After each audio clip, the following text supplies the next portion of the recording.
Two things that we need to get done today. One is this finish up the locomotion stuff, and then the other one is to review for the exam. I think that's what we had indicated, right? Yes? I thought we were going to review on Tuesday. Rather review on Tuesday. Well, let's see how we go. I mean, we can get started reviewing today. What else? If we The locomotion, you're talking about like the measuring the distance between stride, right? Yeah, well, on the exam there will be a question. I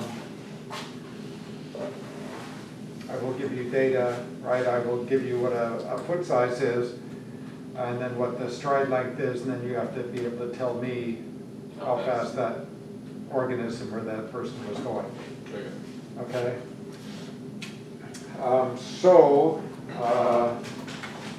Let's see, I guess what we need to do is we need to pull up that spreadsheet, that Excel sheet that has those data on that. I think we put that on the web page, did we not? I don't believe so. Yeah, there's Only the times and the distance are on there. The actual like leg length and foot length aren't on there. we didn't do any of those analyses? I think we did. We did, but they're not, I don't see them on the Excel sheet. Okay.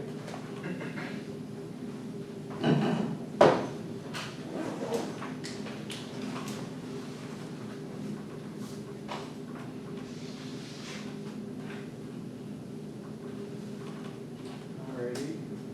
Let's pull them up then. Ta-da-ta-da-ta-da. It would help if I had the correct in here.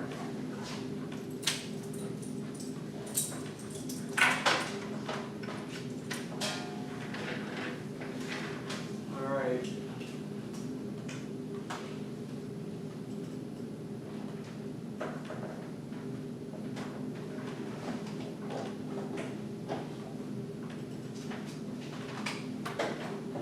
Stride and speed data. That's the one we want. Well, there it is. I can't believe I didn't. I either can't believe that I didn't post it, or I can't believe that you guys didn't say that I didn't post it. I'm not sure which is more appropriate.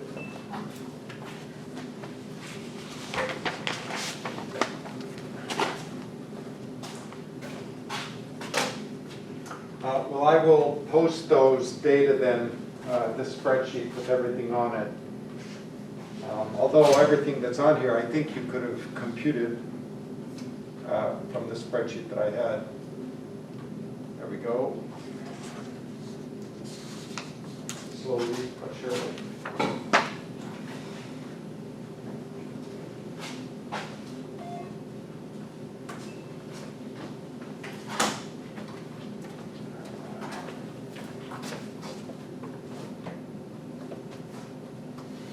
Yeah, so that's speed in feet per second. Let's see. That's foot length versus leg length. We have, what, how many students? 1, 2, 3, 4, 5, 6, 7, 8, 9 students.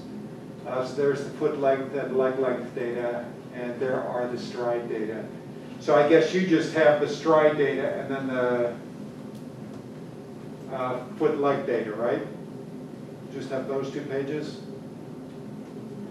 No, you just have the stride data? Yeah, and it was only the times and the distance, nothing else.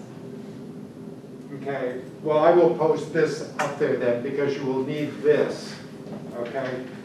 So all I've done, I've averaged the times, right? So that's the average of the 3 times. There's the foot length.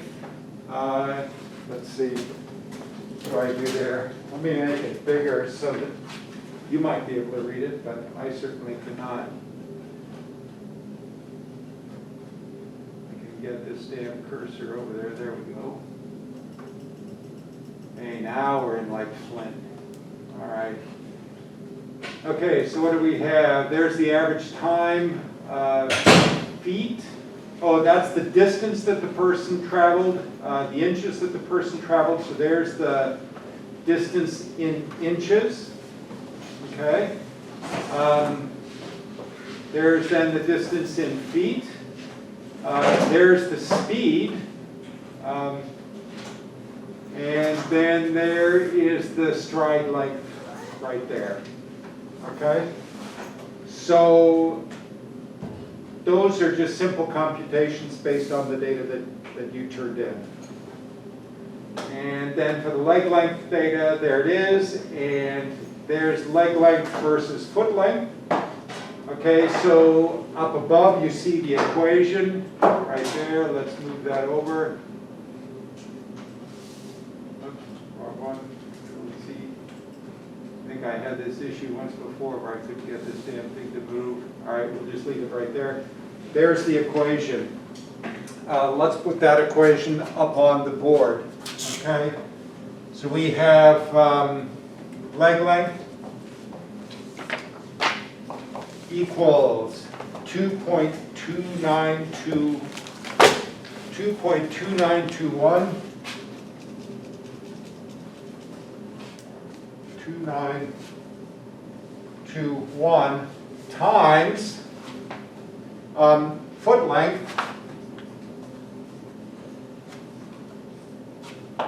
All right, plus 13.315.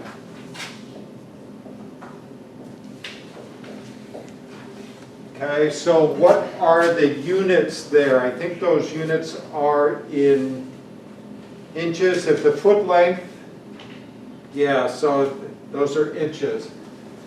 So in inches, and that means the leg length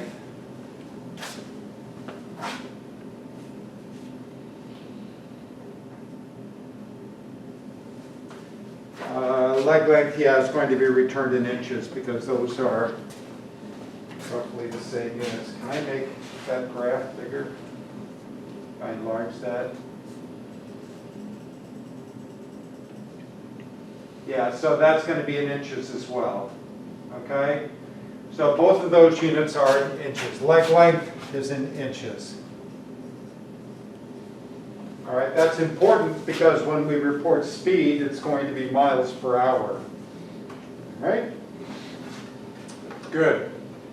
So there's your relationship between foot length and leg length. Now, let's imagine we find a footprint, and that footprint is, let's say, 10.5 inches. So this person, whoever it is, has a foot that is 10.5 inches long. And now what we want to do is we want to go from there to leg length.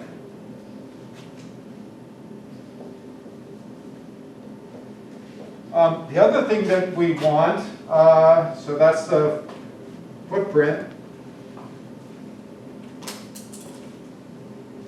The other thing that we want is we want the distance between, so the length of a stride. So let's sort of eyeball that. Well, let's make it 8 feet, shall we? Let's make it 7 feet. Okay? So stride length, 7 feet. So now the question is, how fast was the person going? Okay? All right. So first thing let's do is let's go ahead and figure out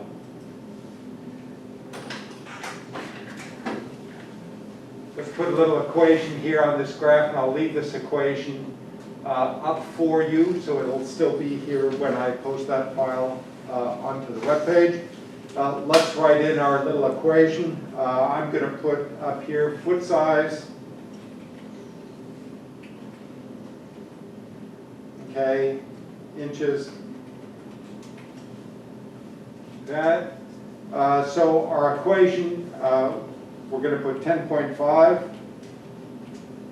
And over here, I'm going to put the equation. So it's going to be equal to, let's see, up here is going to be leg length.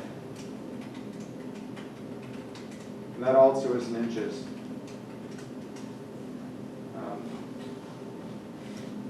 All right, so the equation is going to be equals sum. And then I want 2.2921, 2.2921, okay, times, and then I want whatever is in the column F3, so F3 times F3, plus 13.315, 13.315. So there's the leg length. This person has a leg length of 37.38205. So if the footprint is 10.5 inches, then the leg length is equal to 37.38205. 37.38205. 205 inches. All right? Everyone sees that, that's easy peasy. Good. So foot length is the footprint size? Yes. No, the foot size, there's leg length. Okay? So from the way we measured it, that's from the bottom of your foot to the greater trochanter on your femur. Oh, Okay? So this person is a little bit more than a yard. His leg is a little bit more than a yard long. All right? Good. Now, how do we get from that to how fast the person was going?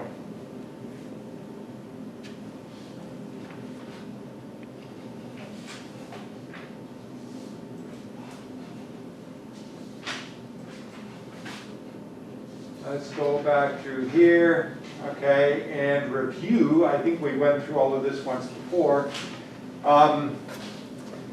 Here we have speed in meters per second. Here we have stride length on this axis. So what we want to do is go from stride length to speed. But it's not immediately obvious that we can go from there to there. Okay, so we need to know what that relationship looks like. The first thing we need to do is figure out the relative stride length. Okay, so we need to compute SR. So SR is simply stride length divided by leg length. So equals stride length divided by leg length. Okay, our stride length is 7 feet, so that's going to be equal to 7 feet divided by leg length. So how should we do this? We need to make sure our units are consistent. So what units shall we use? inches. We want to do everything in inches, and then we're going to come up with a speed which is inches per hour or something. I mean, we can, yeah, that's fine. We can do that. We can convert it to units at whatever time. So let's see. If the stride length is 7 feet, then 7 times 12, right? It's 84. So that's 84 inches. 84 divided by leg length, which was 37.38205. So let's go down here. Where's our calculator?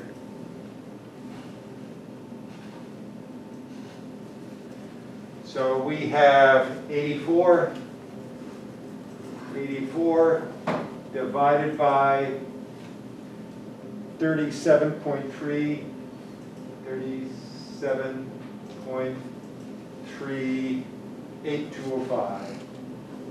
8205. So 2.247.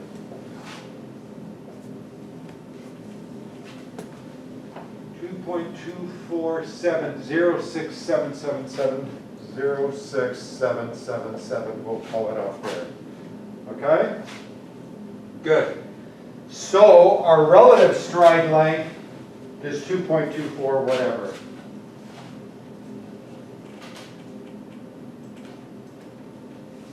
Okay.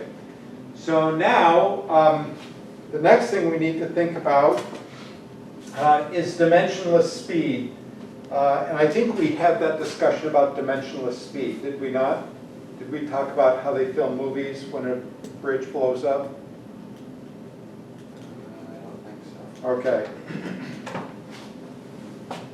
How many people saw the film Independence Day where the White House gets blown up? Glorious thing, isn't it? Kaboom. Okay.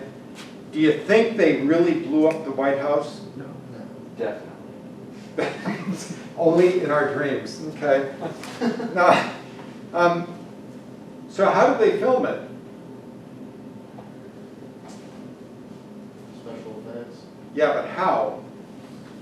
they like overlay other videos over top of that. So other videos of other White Houses blowing up?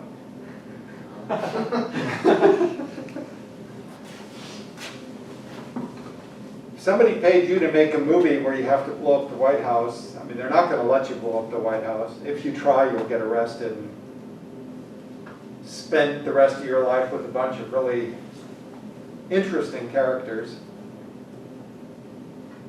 What would you do? Did they like make a scale model and then blow that up? Yeah, they make a model. They make a model of the White House and then blow up the model. When I was a kid, we did that sort of stuff all the time, right? So somebody would have a little 8mm movie camera and you'd make something and then you would blow it up, right? And when you look at the film, it always looks fake. No matter how good the model was, it always looks fake. Why? Scale. Because the scale is wrong, right? So when that model blows up, it doesn't look like it does in a real movie, okay? Somehow everything is off a little bit. You can tell that it's just a model that's getting blown up. Even if the model is perfectly realistic, it's going to look fake. And the reason for that is because you haven't matched, you don't have dynamic similarity. Think about when do you guys ever watch, or have you guys ever followed America's Cup, the yacht race? Hell no, because you don't live in a place where they have yachts. If you lived in a place on either coast where they had yachts, right, and where yachts are a big deal, you'd be interested in yacht racing. So America's Cup is this race that happens every 4 years, and it used to be called America's Cup because we always won it in the past.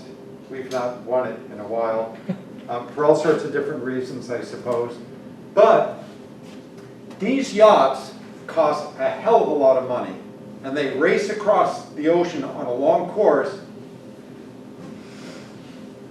And imagine you're going to build a new yacht, and the hulls on these things are amazing. I mean, they are engineering marvels, and they're designed to go fast. So imagine you're going to build one of these yachts. What are you going to do? Consult some engineer and have the engineer design the perfect hull for you?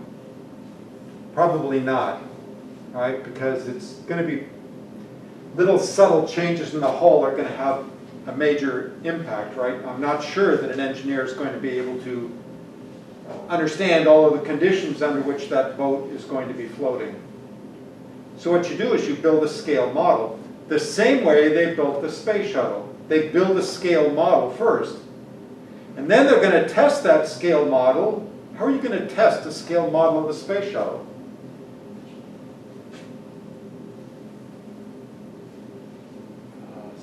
Simulate space. How are you gonna simulate space? That's up here, we're down here. Vacuum chamber. Okay, now you've got this little tiny model, but in space is not the issue. It's getting it into space that's the problem. So you gotta get it through this atmosphere. Green screen? Pardon? Green screen? Green screen? Green spring? Green screen. Green? No, Yeah. but that doesn't help you. You have to test it. I mean, faking it doesn't help. You need to really test it to know what's going on. Same thing with these yachts. So you're not going to build this 50-foot or 100-foot yacht. You're going to build a scale model. All right? So the way you do that, the way you film the White House blowing up is you have a model, and now you're going to film it. You want dynamic similarity.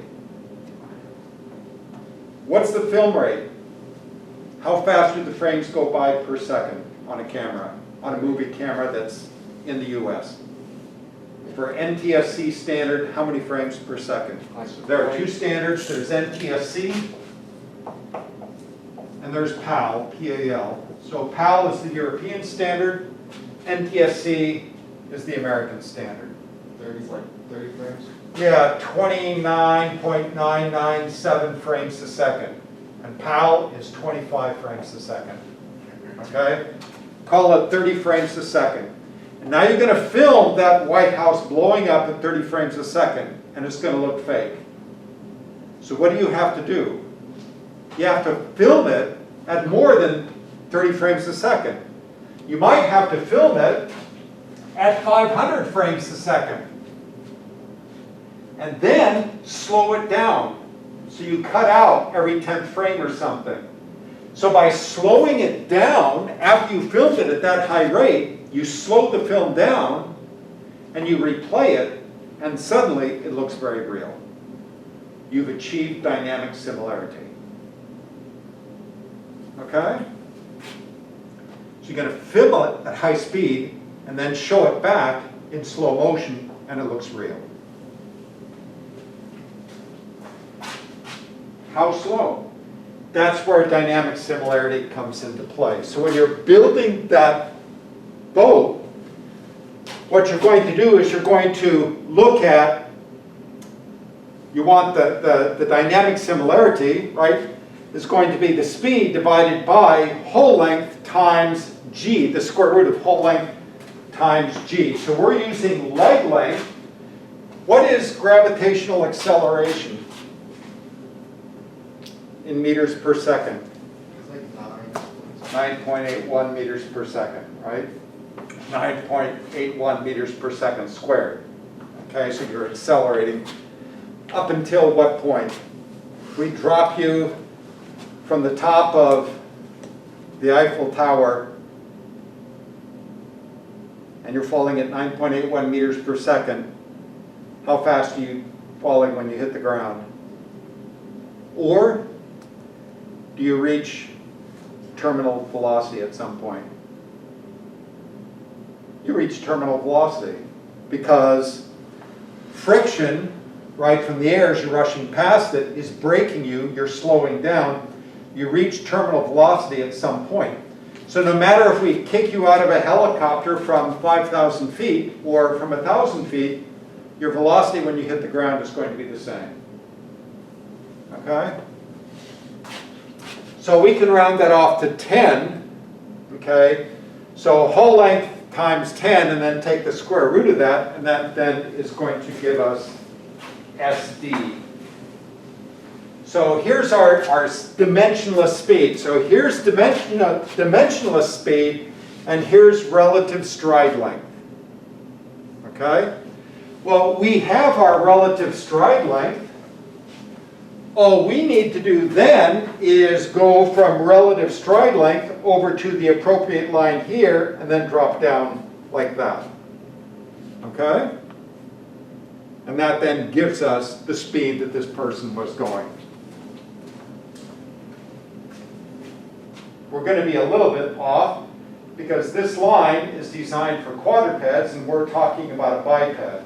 okay? So let's use an example here. SD is the dimensionless speed, G is gravitational acceleration. Imagine you want to build a ship with a hull length of 300 meters and you expect to operate the ship at 15 meters per second. You're going to build a model which is 5 meters long, okay? So at what speed should the model be tested to give results equivalent to those of the actual ship? So your ship is 300 meters times 10, the square root of that, into 15 gives you 0.27. So the dimensionless speed is 0.27. So solving, x divided by that should equal 2.7, and then you solve for x, yields an equivalent speed of 1.9 meters per second. So when you're testing that 5-meter model in a flow tank, the water in the flow tank has to be going at 1.9 meters per second. Okay? You could do the same thing if you're figuring how fast do I need to play this movie, how many frames per second, in order to make it look real. My model is only 5% as big as the real White House. You could do exactly the same thing. Okay? All right. So, now, for us, dimensionless speed is s divided by leg length times g. Oh, if that's gravitational acceleration in meters per second, that means we're going to have to convert our leg length to meters. Okay? So leg length, what was our leg length? 37.38. How many meters is that? Where's my little calculator? How many, let's pull up the Google. Where the hell is my cursor? There we go. All right. Convert inches to meters. There we go. So inches, how many do we have? 37.38, 37.38205. So that gives us 0.9495. 0.9495. 0407. Okay? All right.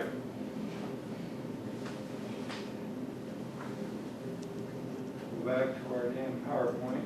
There we go. Okay. So let's see.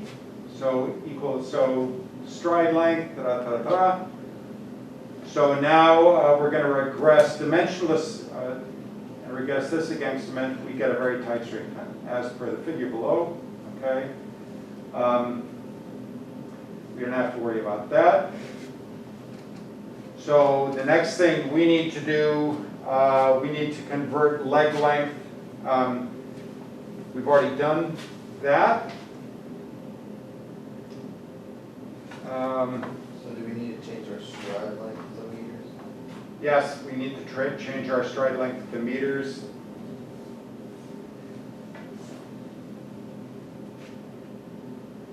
Okay, so now we're going to use this graph. If I can make that bigger. So what is our relative stride length? Did we figure that out? Yeah. 2.24. Well, stride length in inches, leg length in inches, the inches cancel out, so that should be unit free. Okay? Right? Yeah. All right. So 2.27, 2.5, that's 3, 2 points somewhere in there. that gives us about what, 1.3.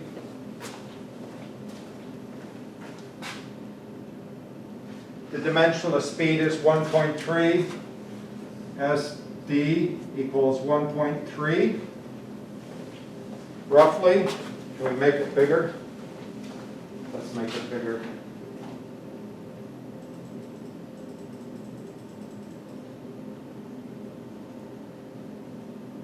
Okay, where's my meter stick? There we go. All right, so our relative stride length is 2.24.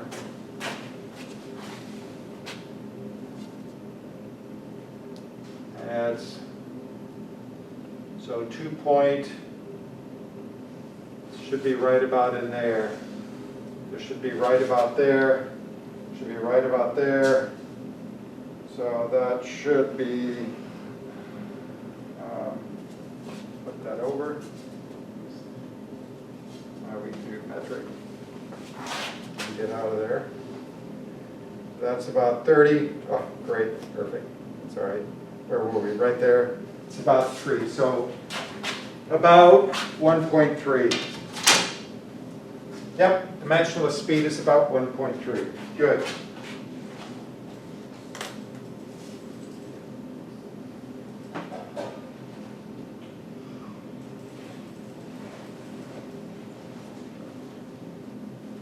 Okay, so now we know what the dimensionless speed is. So we have a leg length, speed, where are we? Where's our equation once again?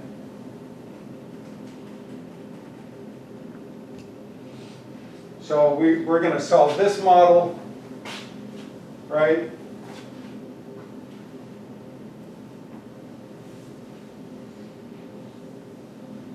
So x divided by, that's our leg length, times 10, right? And that was then equal to 1.3. So we have to solve for x, right? Is that what we had? The 10 is just the rounding of the. 9.81 meters per second per second. Yep.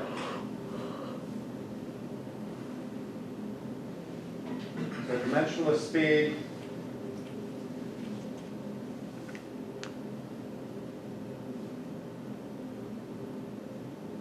So our dimensionless speed, SD, equals actual speed over leg length times 10, the square root of that. All right? So we have our dimensionless speed. Our dimensionless speed was 1.3 equals, we're solving for S, our leg length in meters was what? 0.9495. So multiply that times 10. So we want the square root of 9.4950407. So let's pull up our calculator. See if it'll give us square roots. Does it give us square roots? It does. Okay. So let's clear that. And we want 9.49. 9.49. 504, 50407, and then we want the square root of that. So it's 3.081. So 1.3 equals 3.081 S over 3.081. So multiply 3.081 times 1.3.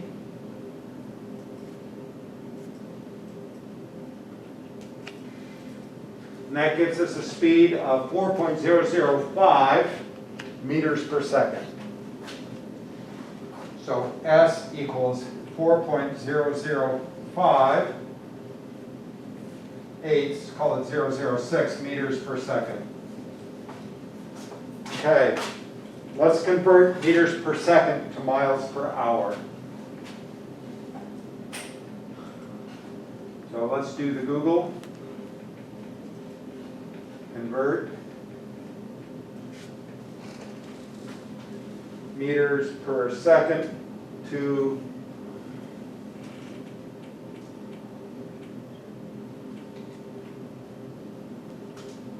see if it'll give us something there. Inches per second to miles per, no, I want meters per second. There we go. Enter meters per second, 4.006.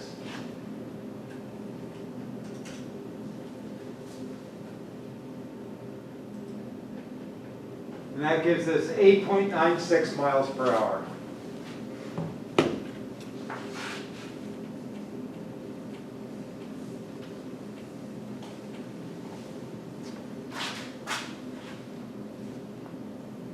Question? So we're gonna have a question like this on the exam. right? Yeah. Are they all gonna be in the same units, or are we gonna have a conversion?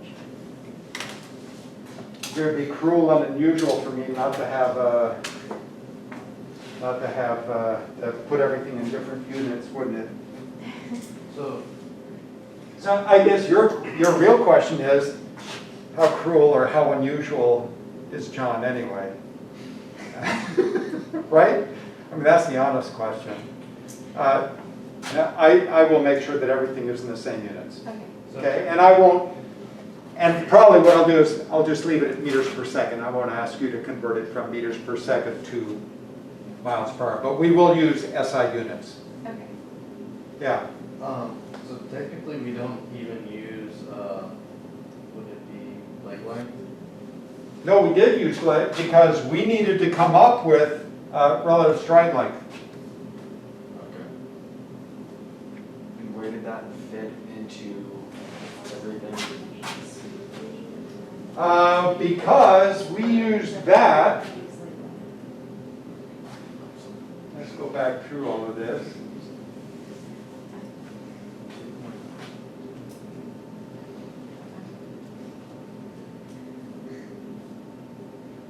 Dimensionless speed to relative stride length.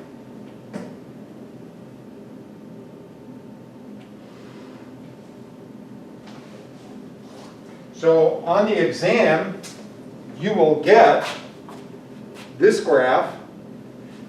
It's a little bit off because this is for a quadruped and we're talking about a biped. Okay?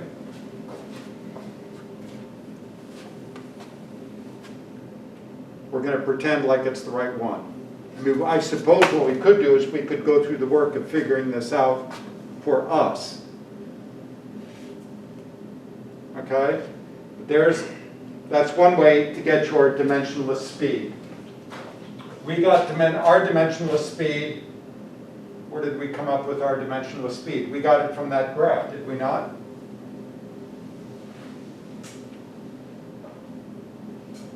We did. We got that value of 1.3 straight from that graph. Okay? And the way we got that dimensionless speed, right, we had to know what relative stride length was, and the way we got relative stride length was by looking at stride length relative to leg length. I will give you all of the equations you need on the exam, so you don't have to memorize any equations. You get the equations, and you'll get the graph. And all you have to know is, where do I plug what in? Yes? So how did you get 2.2470677 to 1. That's relative stride length. Okay. 2.24. So the leg was 84 inches long, or the stride length was 84 inches. Mhm. Leg length was 37.38 inches. Mhm. Doesn't make any difference. We could have measured it in microns, whatever. The units cancel out, so you end up with a unitless number. Okay. So what do you do with that then? There's your relative stride length. Mhm. Oh, okay. Relative stride length. So we use the graph to then find, You use the graph to find the dimensionless speed. okay. And the dimensional speed will be, The dimensionless speed, that's where dynamic similarity is, okay. okay? That's why we want to know, we build a model of our racing yacht rather than the full yacht. Then we need to put it in a flow tank, and to make sure that it's at the equivalent speed of the real thing, we are using this to figure out how fast the flow tank water is going. Okay. Or if you're filming the White House blowing up, my model of the White House is only 10% as big. How fast do I have to film it? The same principle. So how do you find the dimensional speed? How do you find the dimensional speed? Because I'm not getting that. From this graph, Okay. So, So you take what value of the relative stride length and you go over to the line. and then you go- okay? okay. Pardon? Did we use an equation to find the dimensional speed before we got to the graph? And then we checked it using the graph? Dimensionless speed is the actual speed divided by leg length times gravity. Okay? So there's the other way to do it. So dimensionless speed is equal to actual speed times or divided by leg length times gravity. And then to the 1/2 power. So we could make exactly the right graph using the data that we have from class. But we would need the speed. We have the speed.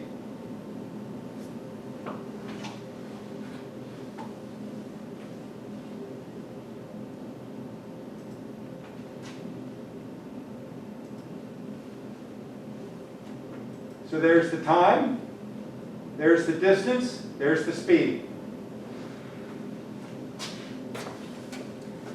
There's the person's speed.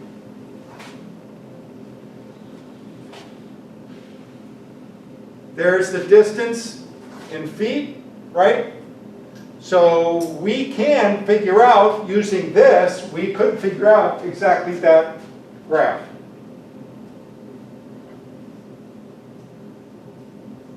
And it's just the slope. All you have to do, once you have the graph, you can either use the equation of that line, or you can just go, all right, I'm right there, and then drop down, I'm right there.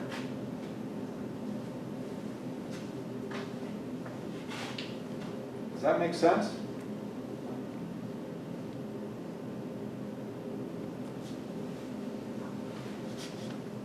I'll tell you what, for your exam, I will make that graph based on your data, okay? And I will give you the equation, so if you don't want to do that, you can just plug your numbers into the equation for that line and solve it to get what the accurate number is. Okay? Is the test auto-graded, or will we go through it for grading? So the question is, well, so when you say auto-graded, it's not machine graded, no. Oh, okay. I mean, I grade it by hand, even if it's online. Oh, so we are doing it online? No, not necessarily. I mean, I'd be happy to give it to you online. The difficulty is going to be in terms of the amount of time that I assign, because I can't leave the exam open-ended. Right, there has to be a time limit on it. So the options are, I could divide the exam up into two parts. One part without the computations, and then the part that involves computations, and give you unlimited time on the one that requires computations. However you want to do it. Yeah, I agree with that one. divided up. So divide it up into two parts, one part that is timed. Yeah, and that would be So all. when I say time, if you've taken one of my online things before, I don't think anyone has ever run out of time. I mean, the reason for timing it is so that you don't open it up on Friday night and then go read the textbook or go over all the notes and you know, answer the questions while you're going over all the PowerPoints. That's what I'm trying to prevent. So it's designed so that you read the question and you have to answer the question right there and you don't have the time to go look it up. Or call your buddy or say, hey, let's do this at the same time. You know, we'll feed off each other. It's designed to prevent that. Okay? We're all good? Awesome. So, having gone through all of that,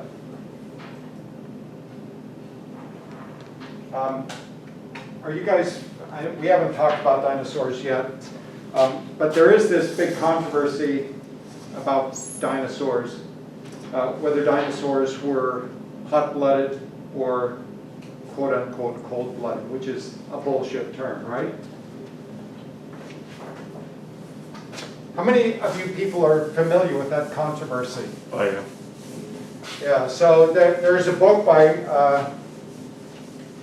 Robert Bacher, who is a student under Ostrom, a PhD student under Ostrom. Ostrom is the guy who occupies the seat that was initially held by O.C. Marsh, right?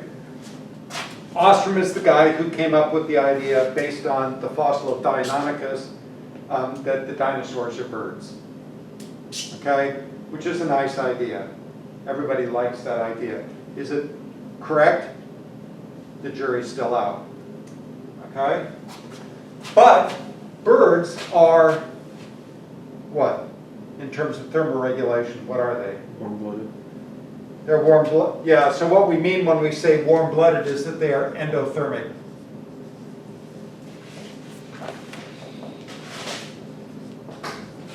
Mammals are endothermic. Most mammals, all mammals are endothermic. Endothermy is not the same as homeothermy.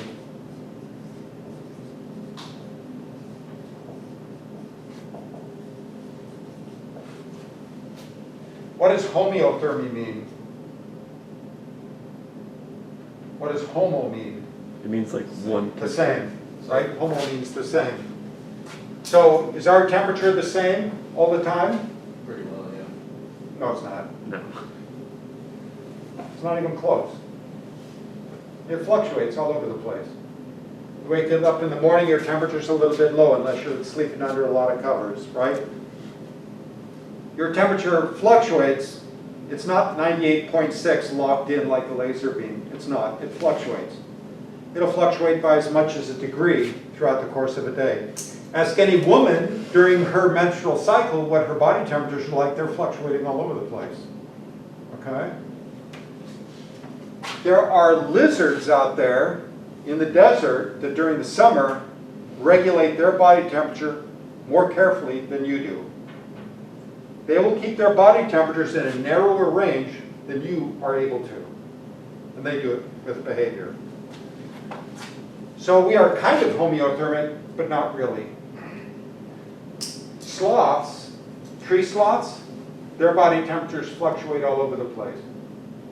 Platypuses, their body temperatures fluctuate all over the place. Echidnas, their body temperatures fluctuate all over the place. Okay? As opposed to heterothermy,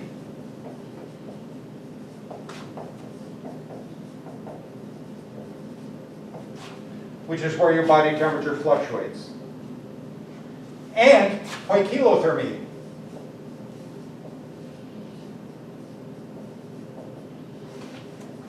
A poikilotherm is an animal whose body temperature matches the environmental temperature. Most fish are poikilothermic. You measure the temperature of the water, you know the temperature of the fish. There are some fish for which that doesn't work. Tuna, for example. Tuna body temperatures are warmer than the water temperatures because they're generating metabolic heat by swimming. Okay? So, whether you are endothermic, you can be either homeothermic or heterothermic. Other animals are ectothermic.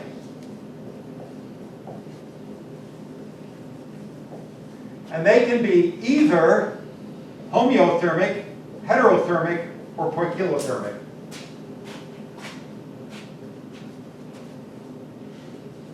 All right. So why does Ostrom and Backer argue that dinosaurs were quote-unquote hot-blooded? What does that mean when you say that they are hot-blooded? It means endothermic, right? That they're what? That they're endothermic? That they are implying that they're endothermic. Okay? So, being endothermic means what? What's the cost of endothermy? A lot of energy. It's an expensive way to live because you are wasting a lot of energy. Right now, all this heat is flowing from your body to the environment. You're losing heat to the environment at a phenomenal rate. And as we enter winter, the rate at which you lose heat is going to accelerate. All that energy that you're losing to the environment is energy that you cannot use to reproduce. In other words, if the purpose of life is to reproduce, you're blowing it. You're wasting it. You're being dumb. Okay? So now, you think the dinosaurs were endothermic? What else do you know about all animals that are endothermic? How do they differ from ectothermic animals? Think about their hearts. They have 4-chambered hearts. Because if you're endothermic, you're going to have a high metabolic rate, which means you need high metabolic efficiency, which means you have to have complete separation of the pulmonary and systemic circuits. Did dinosaurs have 4-chambered hearts? Don't know. Hearts don't fossilize. Dinosaurs are archosaurs. The other archosaurs that we have are the crocodilians. Do crocodilians have 4-chambered hearts? Uh-huh.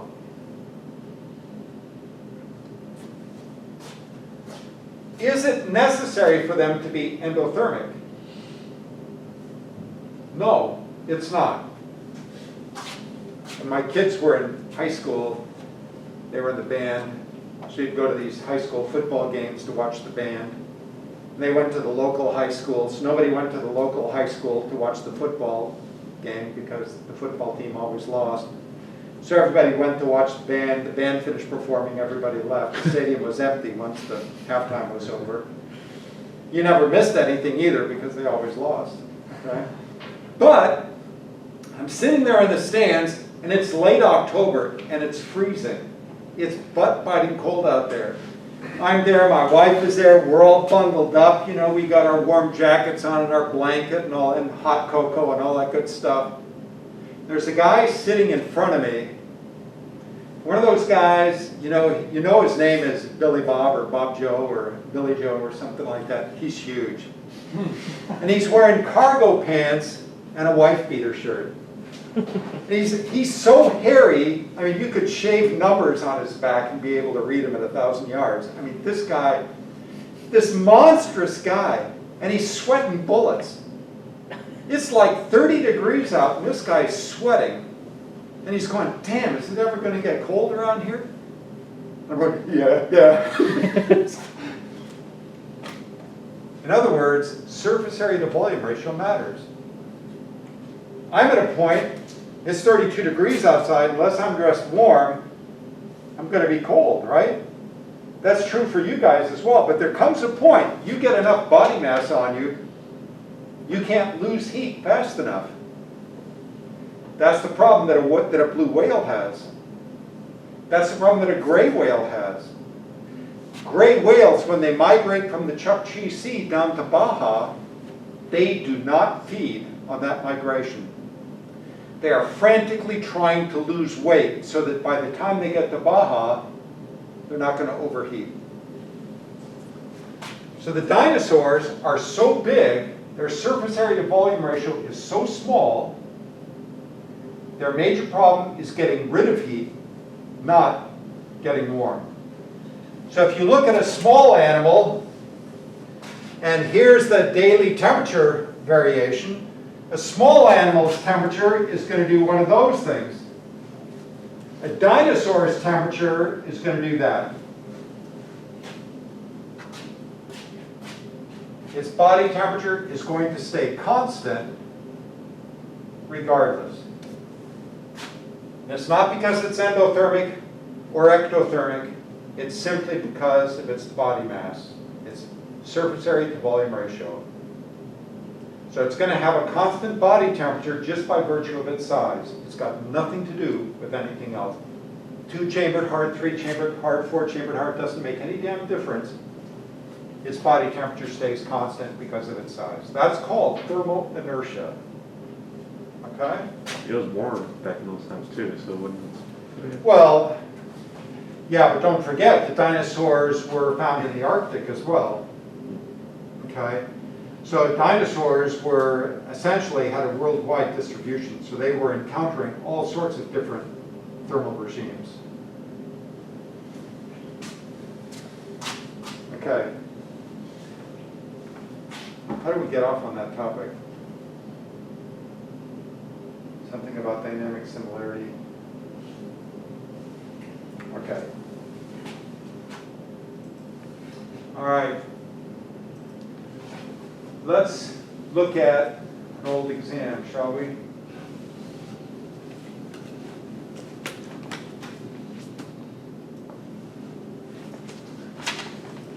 I think I have a number of these things on the webpage.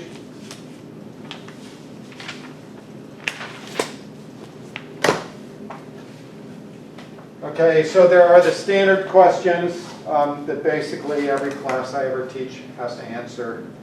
Okay, how many of you had evolution with Taylor? You guys didn't have evolution with Taylor?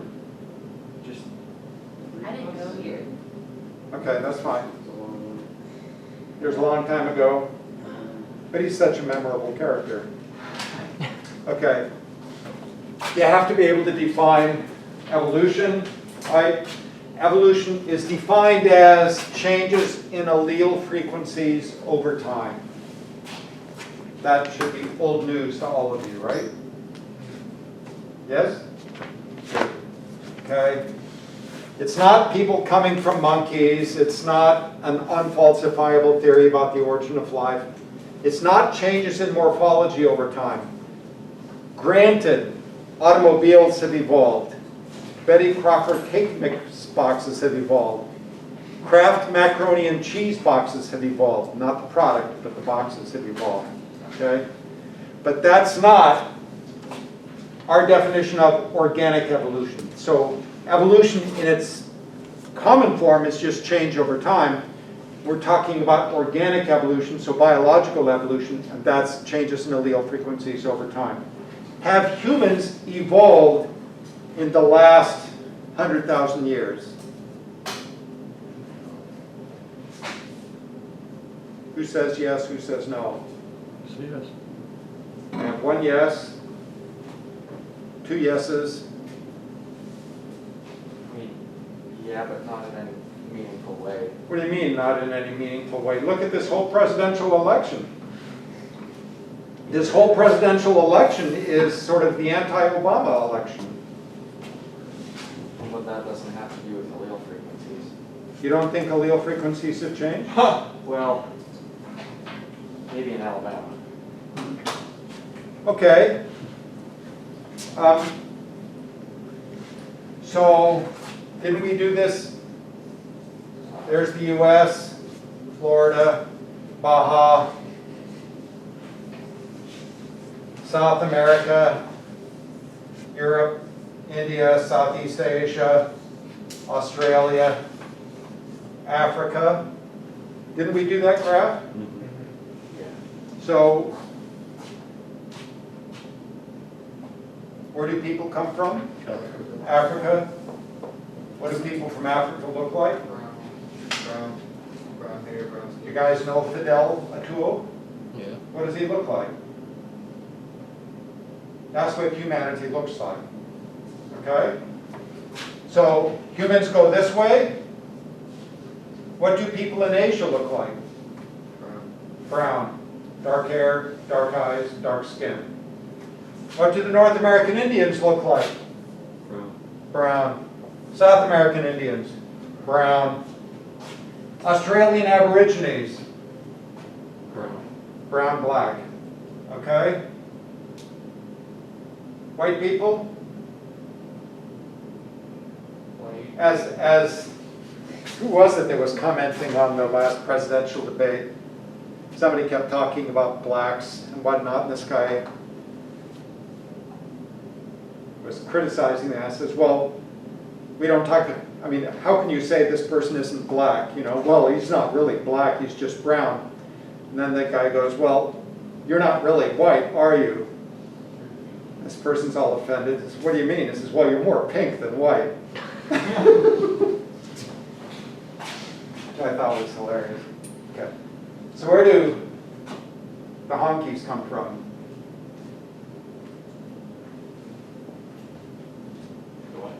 Honkies, crackers, you guys, whitey. Europe. Caucasia. So the second coming of Christ. So guys, no, that didn't work out so well. So I'm going to make a new version. Small population. Yeah. So there are the Alps. Up over the Alps, came out like this. Up over the Alps, and end up over here. Okay. A lot of inbreeding, all of that sort of stuff. So now we have this population of white people. And what do the white people do? They go over here, and down here, and down here. They go everywhere. Okay, it's like a disease. It's like a pandemic. Okay, they're everywhere. Great. So now the white people are over here together with the North American Indians. So what happens? The Native American side. Yeah, a lot of them do.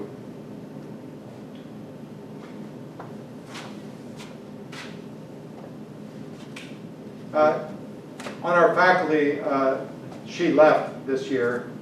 Jackie Wilson was in the music department of Bassoonist. She's a Native American. She's Hopi. And she married a white guy. So I don't think they have any kids yet, but when they have their kids, what does that tell you? So Native American, They're gonna be committed. white guy, have a baby, Yeah, Mocha. milk.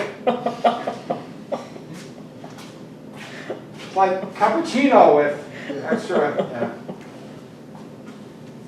It indicates gene flow, right? So did gene flow happen between the whites and the North American Indians? Mhm. Oh yeah. And then we brought in all these slaves. Now, without looking at Fidel, look at any other, almost any other African American on campus. What do you notice about the difference between their skin color and Fidel's skin color? It's lighter. It's lighter. Why? Red than other white. Because of gene flow, right?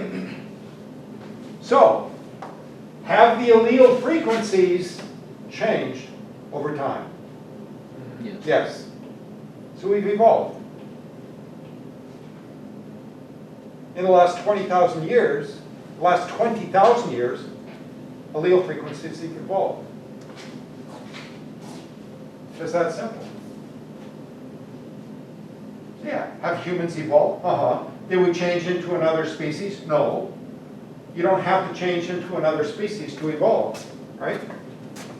It says changes in allele frequencies over time. And they have. So yeah, we've evolved. All right. Science is a process of what? conjecture, and refutation. All right? Define the following terms. You will have to define these terms, right? What is a fact? That which has actual existence, like an idea. Perfect, perfect. Oh, please, just lock that into your brain. That's perfect. Good. Okay? Truth, somebody else. What is truth? In my general ecology class, people said, like something that's been proven. Like, no, man. Like something that isn't false. Well, you know, okay, yeah, but no. Okay? What is truth? Something that has not been disproved? No! No? We'll come back to it. What is reality? Somebody else.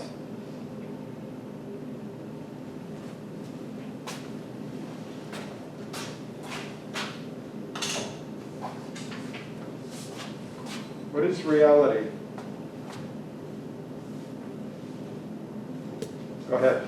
That which has objective existence. Thank you. That which has objective existence, like this marker. Okay, it's an object that exists. That's reality, I think. What's the problem? How do you know this thing exists? What are you relying on to determine whether this exists? Sight? Your senses. Are your senses perfect? No. No.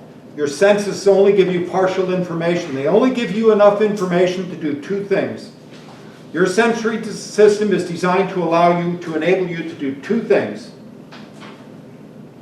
What are the two things your sensory system is designed to do? To help you feed and to help you reproduce. Everything else doesn't matter. A lot of times your sensory system gives you incorrect information, but that's okay. It's designed to keep you going. Okay? Doesn't have to be correct. So now, what is truth? We know what facts are. We know what reality is. Truth is that which is... Objective? No, this is objective. This has got nothing to do with truth. That which is consistent with fact and reality. Okay? Truth is that which is consistent with fact and reality.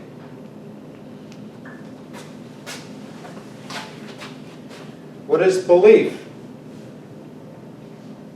Unquestioned acceptance. In our very strict definition, it is unquestioned acceptance. Okay? So I believe I'll have another beer. Okay? Or you believe in God. The Pope does not believe in God by our definition because he questions it all the time. By our definition, belief is unquestioned acceptance. Do we believe anything in science? Nothing other than I believe I'll have another beer. That's the only thing we believe. Okay? All right, what is proof? A demonstration of truth. Is proof possible in science? Is proof possible in math? Absolutely, they do it all the time. You get your degree in math, you're going to be doing proofs day in, day out. You do them all the time, every day. Do you do proofs in science? No. Why not? You cannot do proofs in science. Why? Because you cannot demonstrate things that actually exist. Because you don't know what's real. Why don't you know what's real? Because your sensory system gives you incomplete information. In other words, you cannot find the consistency between fact and reality because you don't know what reality is. In math, there is no reality. Math is just facts. So you're trying to find truth in mathematics. It's easy because all you need is consistency amongst your facts. There is no reality to confuse the issue. The number 1 has got nothing to do with reality. I mean, we talk about real numbers, but that's something else. The number 1 is just this concept. Did we talk about the Romans in this class? And Jesus on the cross?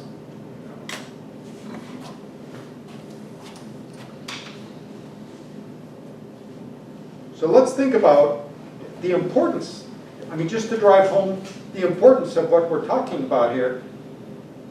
The Roman soldiers are at the base of the cross drawing lots to see who gets Jesus' clothing, right?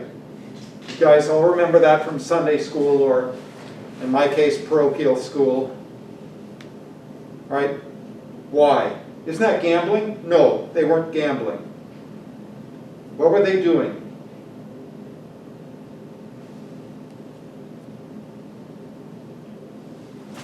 Somebody's got to get these clothes. They're drawing lots. Who gets the longest straw, or who gets the shortest straw, gets the clothes. They decide ahead of time. It's a matter of probability. No, it's not. Yeah, we understand it that way, but that's not how they understood it. Why not? What is probability? When you take a course in probability, it's a math course dealing with what numbers? 0 and 1. The numbers between 0 and 1. Right? That's what probabilities are, numbers between 0 and 1. The easiest math there is, the only numbers you have to worry about are between 0 and 1. How much easier could it possibly be? You don't even have to deal with big numbers like 3.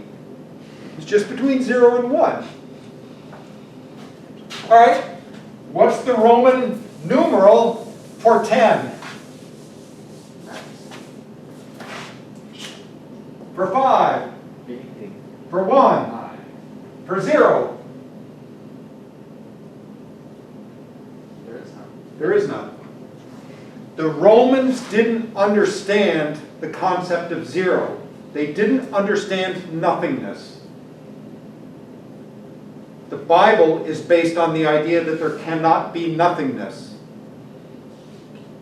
There was no probability theory because there was no 0. You can't study the numbers between 0 and 1 if you don't have a 0. The minimum quantity they could deal with was 1. So when they're drawing lots, what are they doing? Is it something stochastic, a chance? No, it's not by chance. It's by the hand of God. So whoever comes up with the shortest straw or the longest straw is chosen by God to get Jesus' clothes. All right? Okay. Which of the following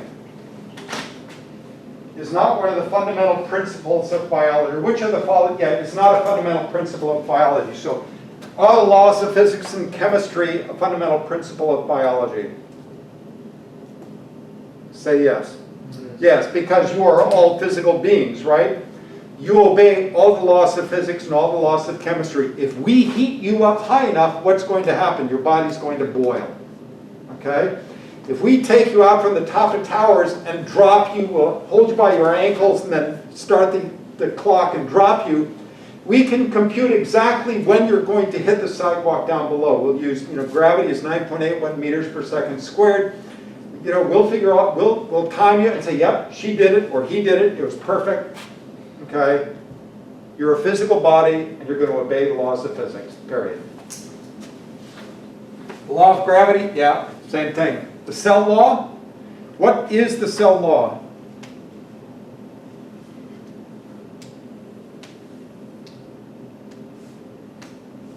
All living things are made of cells, and all cells come from Pre-existing cells. pre-existing cells.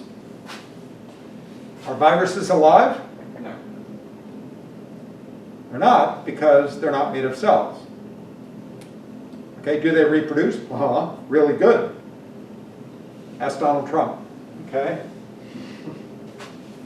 The laws of thermodynamics. Yeah? What are the 2 laws of thermodynamics? There are 3 laws, we're only concerned with 2 of them. What are the 2 laws? Energy can't be created or destroyed. Energy cannot be created or destroyed, but it can be changed from one form to another. And what's the second law of thermodynamics? Same thing goes for matter. Yeah. So the second law is that in all energy conversions, the potential energy of the final state is less than or equal to the potential energy of the initial state. Is less than or equal to. not greater than, less than, or equal to. What does that tell you about the fate of the cosmos? It's going away. The potential energy is dissipating, it's getting converted into heat, it's becoming more random, it's dying out. How much longer do we have? About 4.5 billion years. And then our sun goes bye-bye, okay? What's the central limit theorem?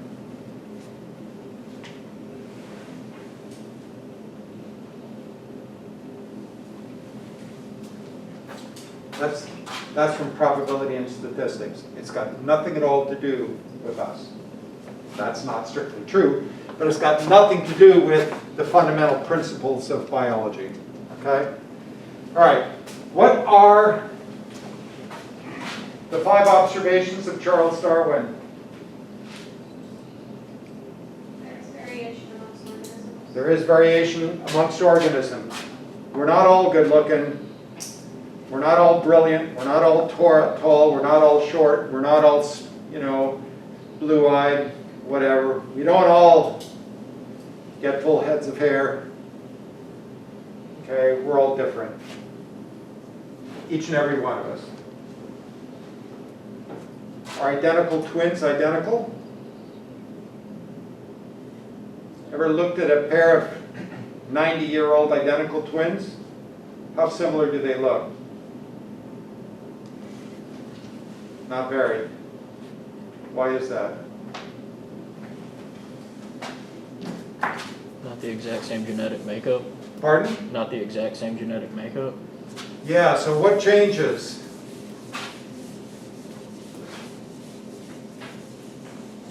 All right, so you have a single egg fertilized by a single sperm. It divides, splits, and now you have 2 eggs fertilized by a single sperm, so it should be genetically identical. And now it continues through the rest of development. So you now have 2 embryos instead of just 1. They start off perhaps being genetically identical. What happens with each cell division? There are mutations. Roughly 1 out of every million cell divisions results in a mutation. So they go on their different mutational pathways. So by the time they're born, they are not identical. They are genetically different. Okay? So, first observation. There is variation amongst organisms. Yay team, we're not all the same. What's the next one? Some of the variation is heritable. Some of that variation is heritable. Not all, but some of it. So you can look at your brothers and sisters and see the similarities. You can look at, you'll go meet your evil Aunt Eva, and she will say, you look just like your mommy. And you're going, fuck mommy. I want to be like dad. Okay? Whatever. Okay? Some of your attributes came from mom. Some of them came from dad. Not all, but some. Where did the others come from? Genetic mutations. Well, yeah, genetic mutation. Where else?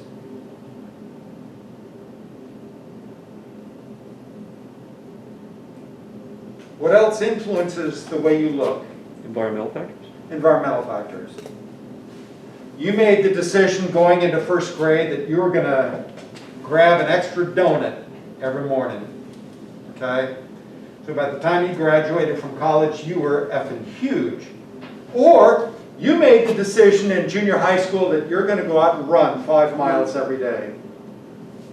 And by the time you're graduating from college, you are lean and mean. Or you decide you're going to be a bodybuilder. Or you decide you're going to do this, that, or the other thing. Or you decide you're going to lay out in the sun every day and work on your skin cancer, whatever it happens to be. Okay? But environment, your diet, what you're exposed to is going to influence not just your outward appearance, but your internal physiology and all of that. Okay, what's the next observation? Some forms of variation are better than others. Some forms of variation are better than others. It's better not to have sickle cell anemia than to have sickle cell anemia. It's better not to have diabetes than to have diabetes. It's better to have good eyesight than poor eyesight, good hearing than bad hearing, good teeth rather than poor teeth.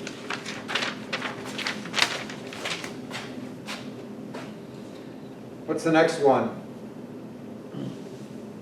Let's see.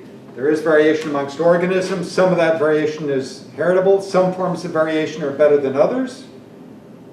What's the next one? This is something that Darwin got from Malthus. Populations can grow exponentially. Populations tend to grow exponentially. Okay? Is the population of coronavirus on this campus growing exponentially? Yes. It most certainly is. We are up over 300 cases. Okay? Final observation.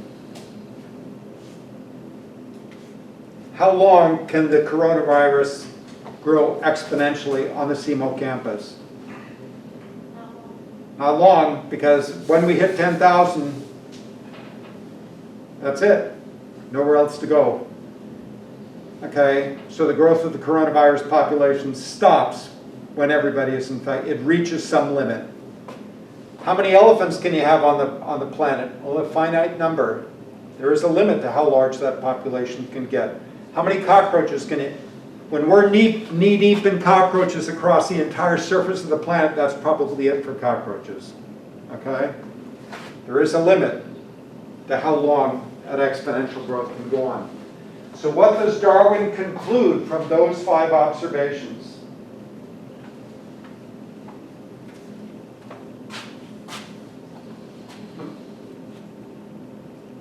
The organisms with the better forms of variation will God damn, you've studied, haven't you? will survive longer and produce You don't even have to take the exam, just give me your name, you're out. All right, those organisms with the better forms of variation will survive longer and reproduce more often. Okay? What is that called? What's that the definition of? Survival of the fittest. No, Darwin never said survival of the fittest. That idea, survival of the fittest, comes from where? Natural selection? No. That's social Darwinism. That comes from the Great Depression. When all these businesses were trying to bust unions and stuff, that comes from the government trying to shut down unions, right, making sure that the workers can't get their fair share. Okay? That's social Darwinism.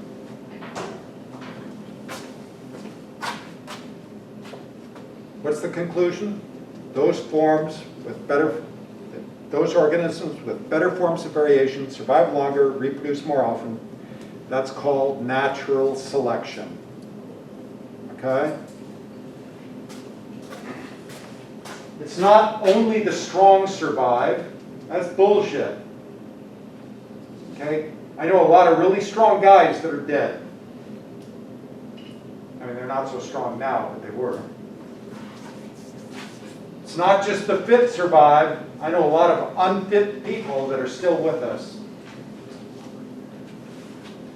All right. So when natural selection operates against both extremes of a phenotype distribution, now let's center this, shall we?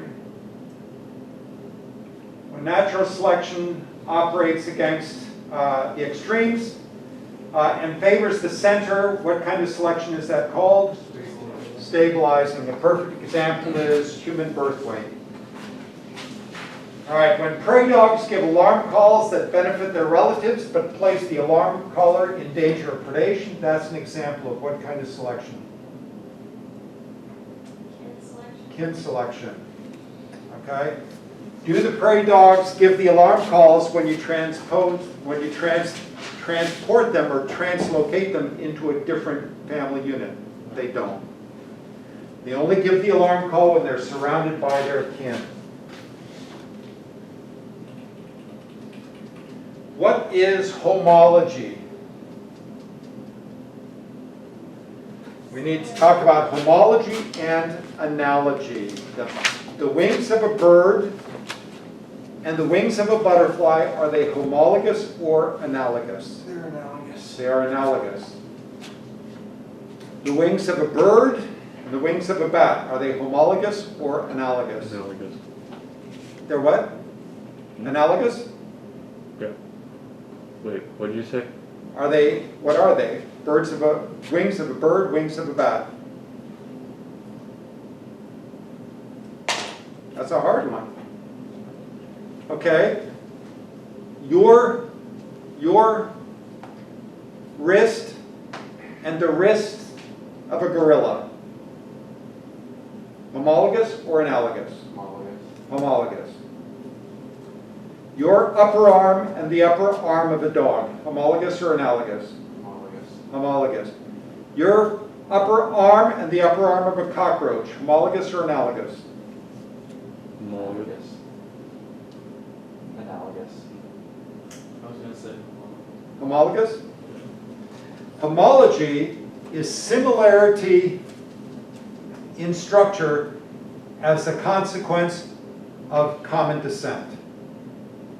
Analogy is similarity in structure as a result of common function. The wing of a butterfly and the wing of a bird are both flat airfoils that have a similar function, generating lift.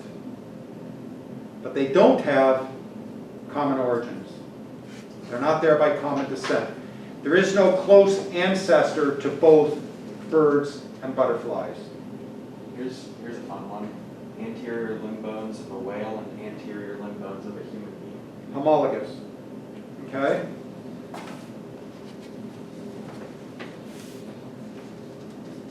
Posterior limb bones of a whale and a human. Homologous. Also homologous. Okay? In other words, if you have a structure in two organisms that are related phylogenetically, that structure, you then have the ability to, you can possibly demonstrate that it's homologous. It has a common descent, a common ancestor. That's the tool we use when we talk about evolution. When we talk about evolutionary relationships amongst organisms, we look at the ulnas of all those animals back there, like you did earlier in the semester. Okay? They all had the semilunar notch. The ulnas all had a semilunar notch. They all have one unit up here, two elements down here. That's a consequence of homology because we all have a common ancestor that had one up here and two down here. Didn't have to be that way. It could have been two up here and one down here. But that's not the way it worked out. Okay?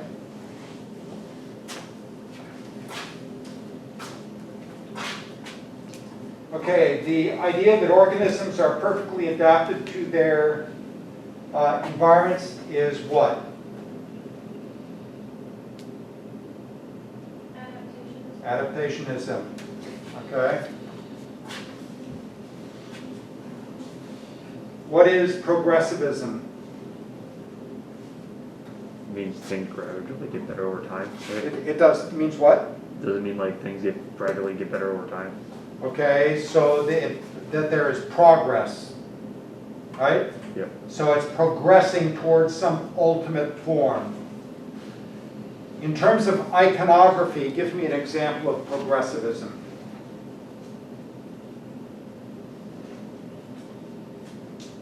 All right, you got your phone out or your laptop. I want you to Google evolution and then click on images and show me what you come up with.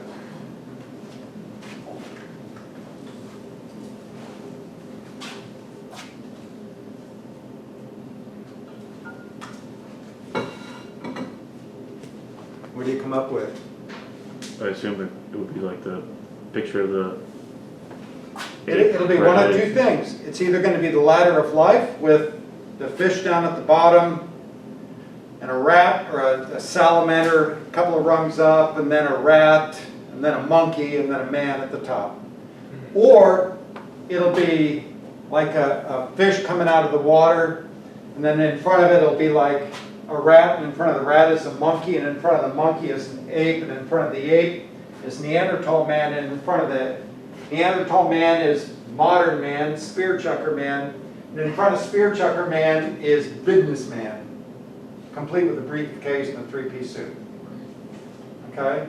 That's progressivism. Is that how evolution works? Is that what you came up with?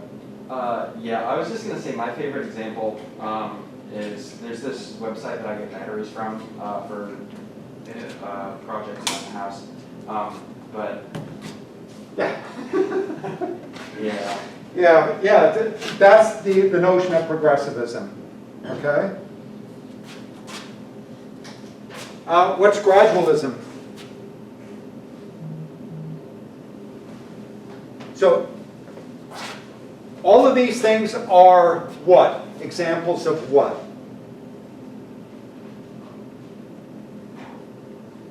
They are biases. Everybody has a bias. We are all biased. How many of you people watched the debate last night? How many of you knew there was a debate on last night, but you couldn't stomach to watch it or you didn't want to watch? When you watch a debate, presidential, vice presidential, mayoral, governor, whatever the heck it is, you go into that with a bias.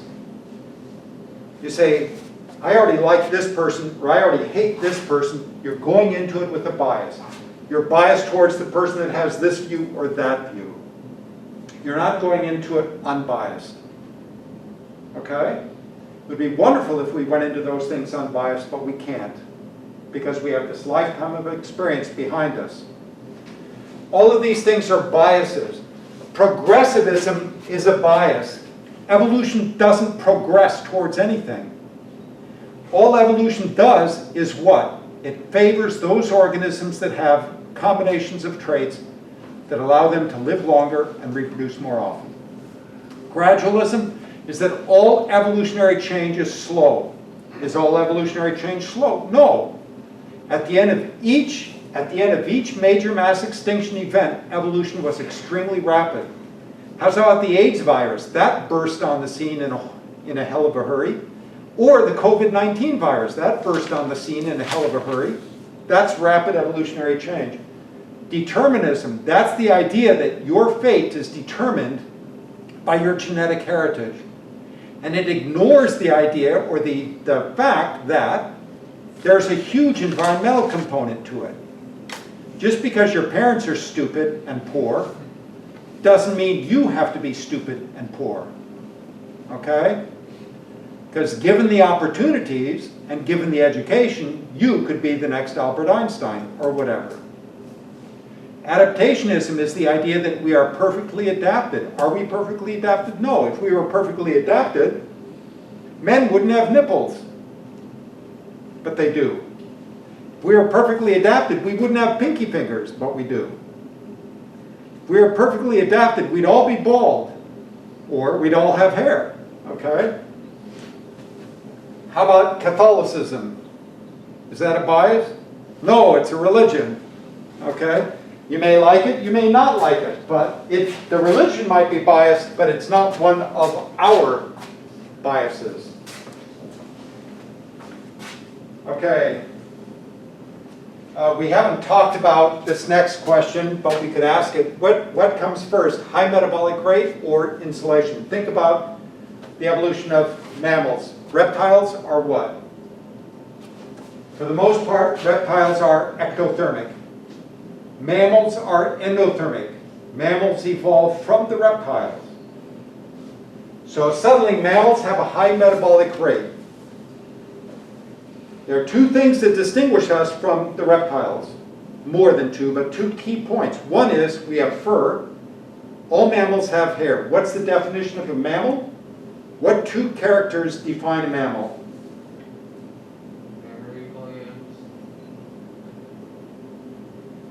And? live birth. Lots of reptiles give live Yeah. birth. Lots of fish give live birth. Yeah. Tits and fur. Those two things. Okay?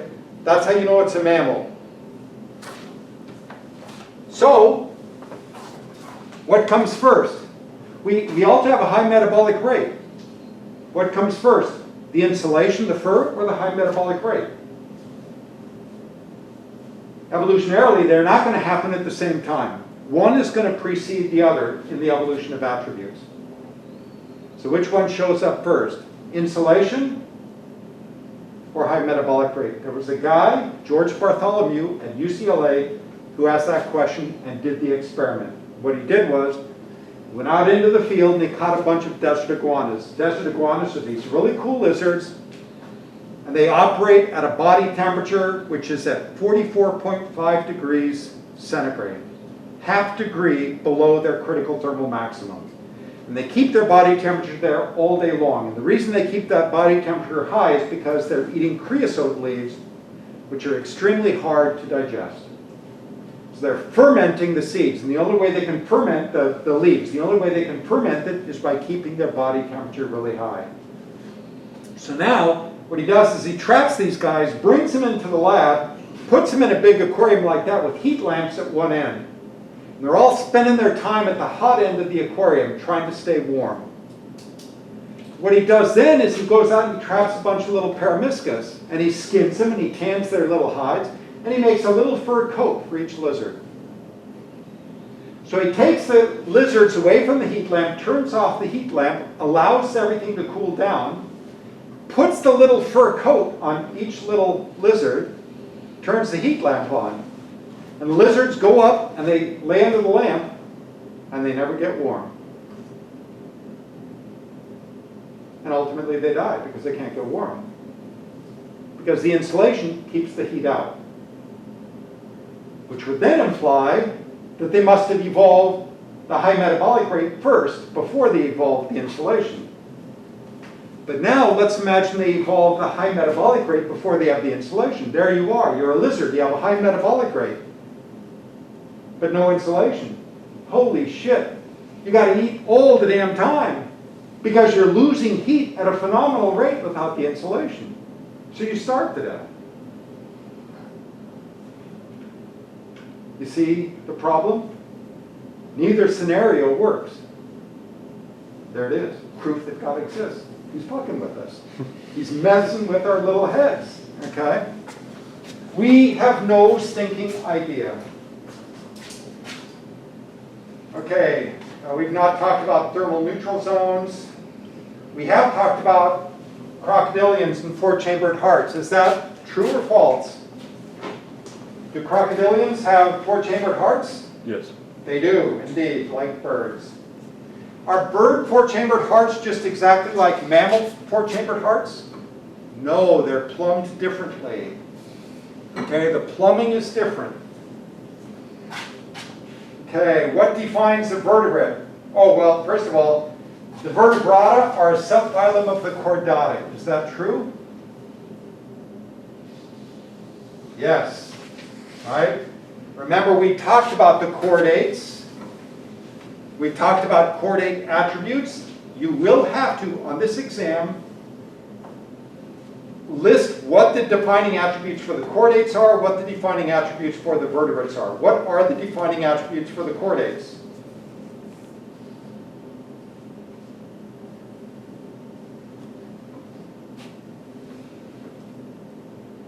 Give me 3.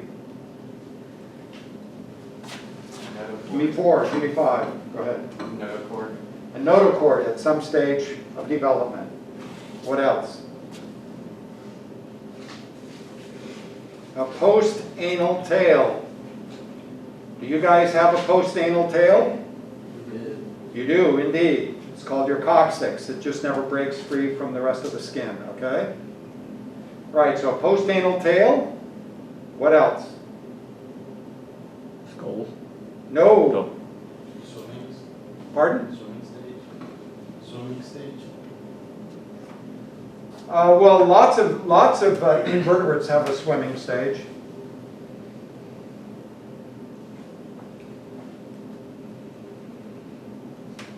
Post-anal tail, notochord, Dorsal nerve cord.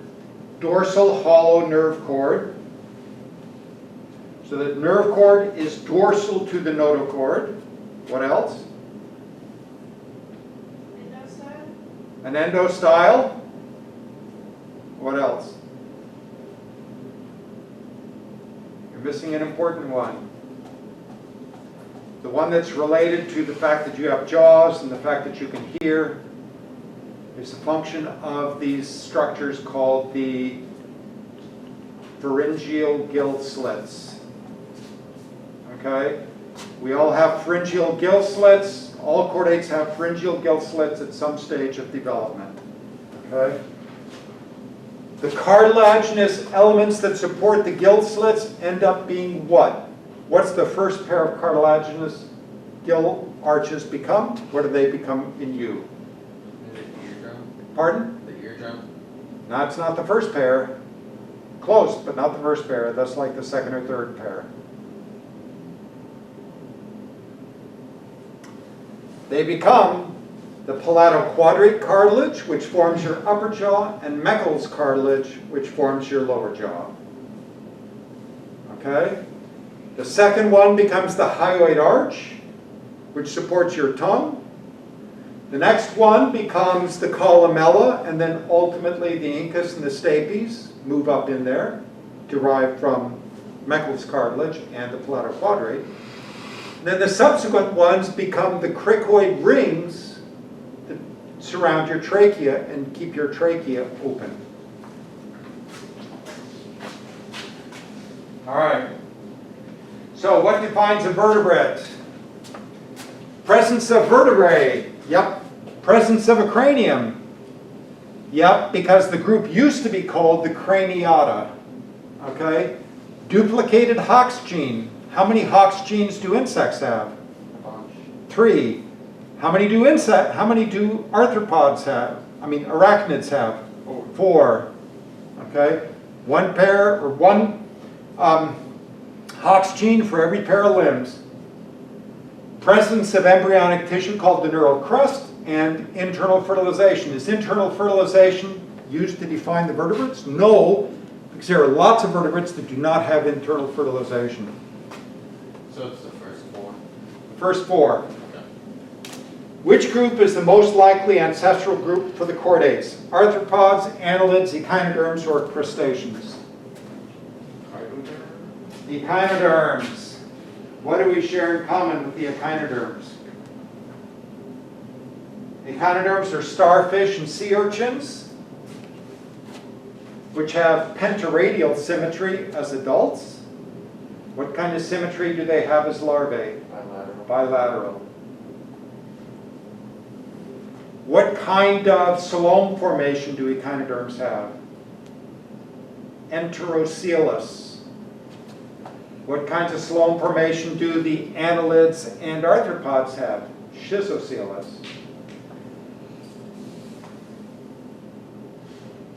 What kind of skeleton do arthropods or do echinoderms have? An endoskeleton. Because they have skin overlaying, they have epidermal tissue overlaying the skeleton, so their skeleton is internal, not external.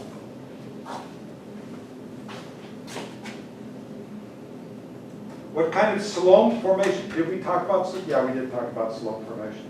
All right.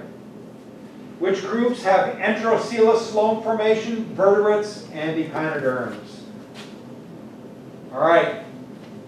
2 groups of ancient fishes are the ostracoderms and the placoderms. Ostracoderms came first, placoderms came second. All of the ostracoderm fossils that we have are found inland. So if you go to New Mexico or Oklahoma or even Texas, you can find ostracoderm fossils. What does that tell you about where ostracoderms originated? In salt water or in fresh water?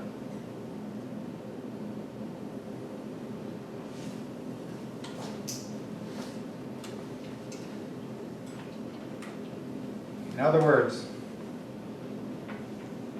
ultimately, do these guys have a freshwater origin or a saltwater origin? All the fossils are found Oklahoma, New Mexico, Texas. Okay, you say saltwater origin. Why do you say saltwater origin? Give me 2 reasons. Wasn't the earth mostly oceans? It's always been about 70% ocean, 30% dry land. Always. Roughly, depending on what's going on with the ice caps. When the ice caps melt, it's more ocean, less land.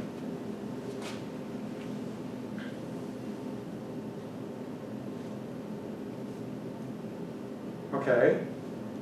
Back in the Cretaceous, or the Permian, what was Mexico, Texas, Oklahoma like? I think it was underwater, right? It was underwater. Okay? There was a large inland sea at that point. All right, now just thinking in terms of probability, most of the Earth's surface is covered with salt water or fresh water? Salt water. So if something is going to evolve in the water, where is it most likely to evolve? In salt water or fresh water? Salt water. So just based on chance, it's more likely to be out of the salt water, and now you know that Oklahoma, Texas, New Mexico were at one time under marine water. It makes sense that all the fossils are in marine deposits, not freshwater deposits. Okay? Now, these fishes had heavy dermal armor. What was the function of the dermal armor?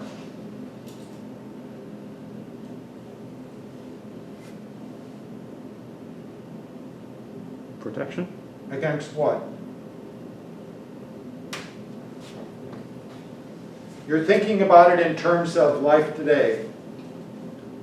So if you're an astracoderm fish, you're probably the biggest, baddest thing out there. What are you protecting yourself against? Other Crocodilians? Would it be reduction, well, to reduce osmosis? Yeah, it might be there to reduce osmosis. It might be there as a mineral sink. So that bone might be there as a place where you can store minerals, possibly. Maybe it's against predation.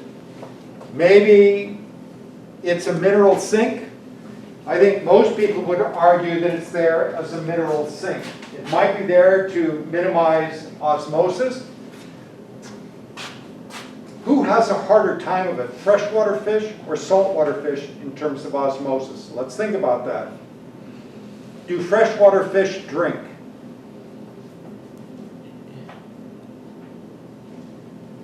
They don't. Do saltwater fish drink? Of course they do. They have to. How do you know? There's a fish. The osmotic concentration of the fish is 0.897 milliosmoles. Okay? In freshwater, the osmotic concentration is perhaps 0.4 milliosmoles. Which way does water go? Via osmosis. It goes in. Pardon? It goes in. Into the fish. So just by sitting there, the fish is filling up with water without ever drinking. So does the freshwater fish pee all the damn time? It's got to get rid of all that water. Now change it. Now he's in salt water. So the freshwater fish is bloating. Haven't you guys ever laid in it? I have a whirlpool tub. I'll go out and mow. I come back into the house, fill up the tub, climb into the tub, open up a 6-pack of beer, Sunday edition of the St. Louis Post-Dispatch, and spend a couple hours in the tub. After about 2 hours in that tub, what does my skin look like? I mean, I know what it looks like now. You don't have to comment. What does it look like after 2 hours in the tub? It's pruny. It gets all crinkly and stuff. Why? What's happened to it? Lost the water. Have I lost water? No. I'm puffed up with water. My skin is all puffy and everything and wrinkled because it's all filled with water. Okay? That's what happens with the freshwater fish. Now you're in the salt water, 1.12 milliosmoles. Which way does water go? So the saltwater fish is dehydrating all the time. Does the saltwater fish pee? No. So what does the saltwater fish have to do to replace the water that it's losing? It has to drink. And then it has to do something with the salt. What do sharks do with the salt? Has anybody ever gone surf fishing and caught a bunch of sharks and then barbecued them up? Did they put it in the blood? No, they're. Stored as urea in the tissue. They store it as urea in their muscle tissue. Okay? So when you go into the beach, you catch a shark and you barbecue him up and you take that first bite. After you're done puking, you go, well, that was dumb. Okay? Because what they've done is they've stored all this urea in the muscle tissue so that if the osmotic concentration of the water is 1.12, the osmotic concentration of the shark is 1.12. They are osmoconformers. They do that by storing urea in the muscle tissue. So what do you have to do when you catch sharks?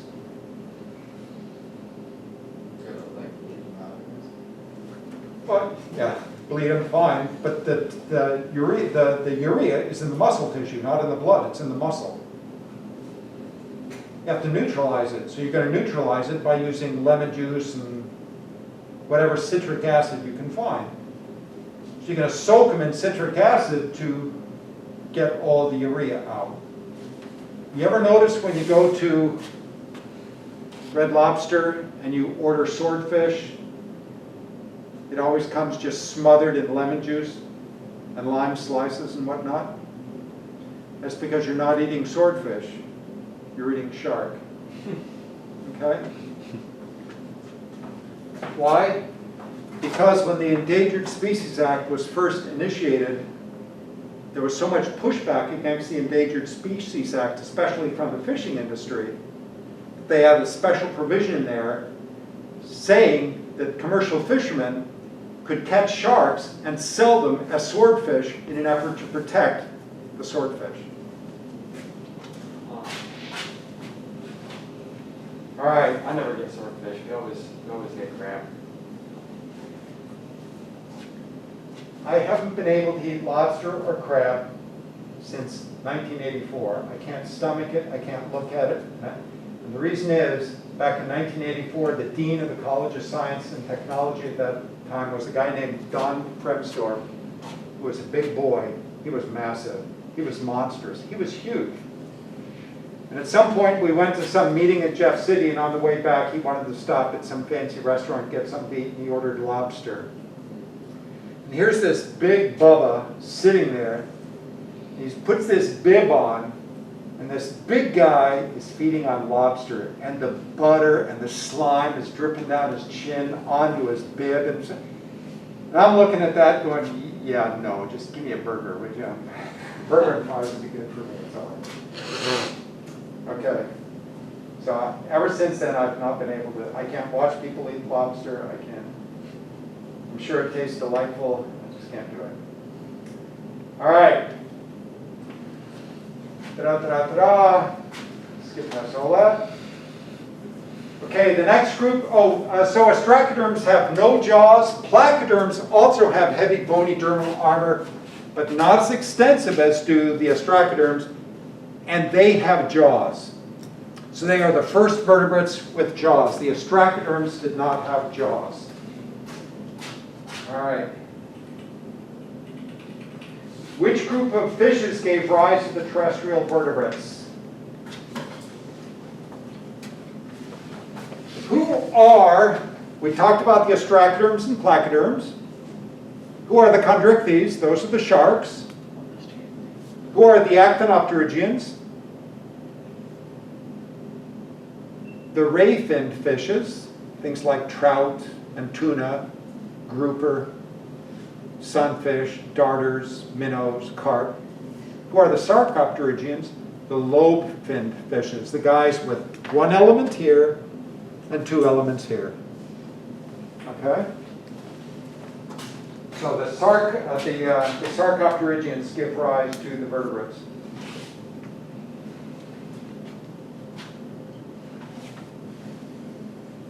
Okay, sound conduction pathways in fish, amphibians, and reptiles involve the posterior portion of the skull and the pectoral girdle. Let's see, is that true? Amphibians have how many acoustic pathways? Two. One is through the opercularis muscle, which goes from the operculum to the shoulder. Okay? Amphibians have a big bony thing right here, the big bony girdle. Where are the legs on a fish articulated? How do they articulate to the rest of the body? To the skull. So in fish, the pectoral appendages are directly connected to the skull. So sound conduction goes from here to the back of the skull. Amphibians, sound conduction goes from the shoulder, from the arms to the shoulders, directly to the back of the skull via the opercularis. Reptiles, big bulky girdle right here. There is still a sound connection, not as good as in amphibians, but still a sound connection between the girdle and the skull. Us, the girdle is almost non-existent. And yet, we still get some sound transmission to the back of the skull. Ever go to a concert and you wore your earplugs and you can still hear everything that goes on in the concert because it's so loud? How are you hearing it? Vibrations. Yeah, through your skeleton. Okay? Did we not talk about horses?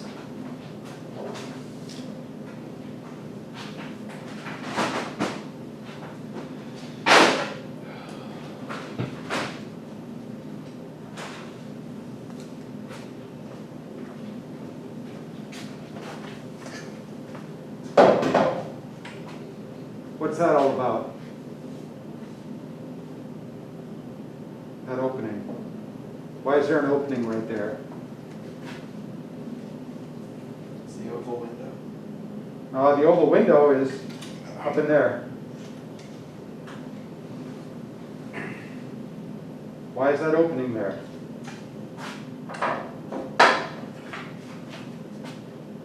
I can see light through there. It's thin. If I hold up the jaw of a porpoise or a dolphin, it's paper thin right there. Why? How many of you guys were in a band when you were in high school or something? You walk into the band room, everybody's making noise, you walk across the back where all the snare drums are. What's happening to the head of the snare drum? It's vibrating. Nobody's touching it, nobody's hitting it, but it's vibrating. So the sound waves in the room are causing that snare drum to vibrate. What covers that? Tight, thin skin. Airwaves hit it, the skin vibrates, the vibrations are transmitted here. The jaw joints in reptiles are made of which two bones? The articular and the quadrate. So the sound goes from the articular to the quadrate to the inner ear. What happens to the articular and the quadrate bones?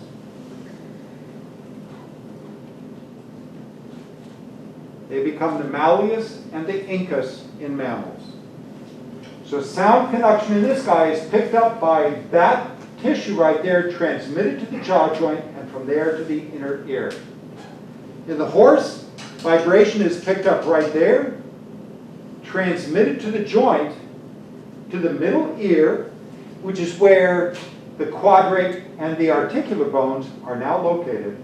And they communicate directly with the stapes or the columella to move the oval window. Okay? All right. So jaw articulation in reptiles is via the quadrate and articular bones. Jaw articulation in mammals, we haven't talked about them yet, but that is between the dentary and the squamosal bone. This is the dentary, right? One bone, the dentary, and in the skull, it's the squamosal, which is articulating with that. So mammals have a dentary squamosal jaw articulation. Reptiles have a quadrate and articular.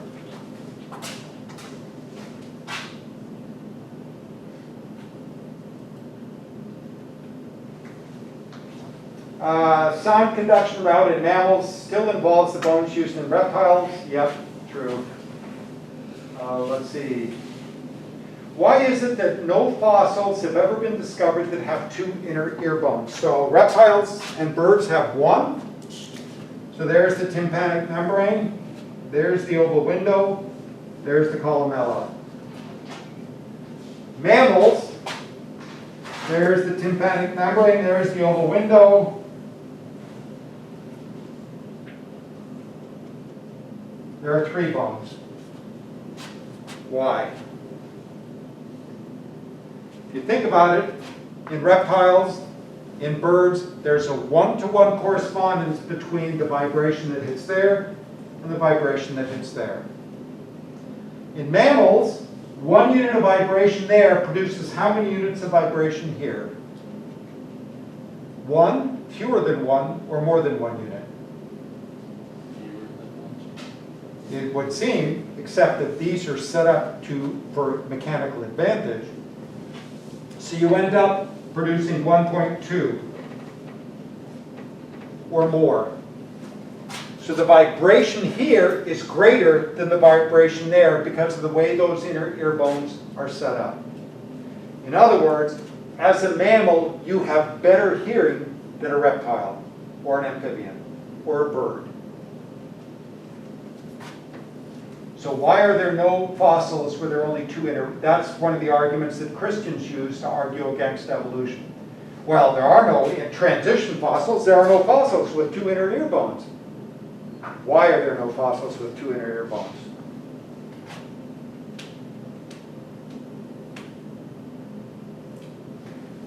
Why are there no birds with half a wing? Pardon? Can't fly.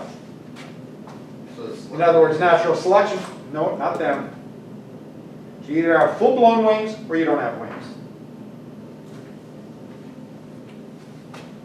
So why are there no animals with two inner ear bones? selected against. Because it doesn't work, Yeah. all right? If you have two,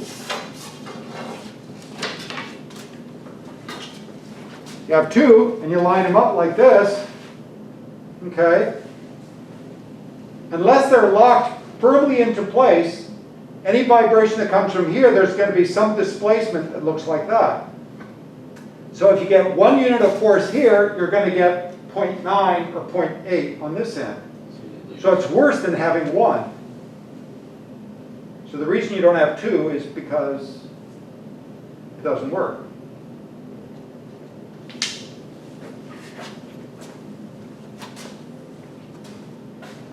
All right.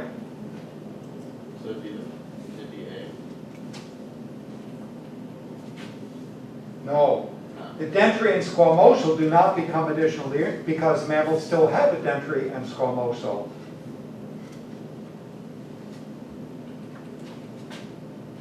So the quadrate and articular become the additional inner ear bones. So it'd be C.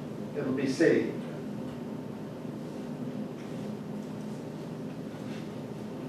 Where's my cursor? There we go. All right, we haven't talked about secondary palates. We'll do that.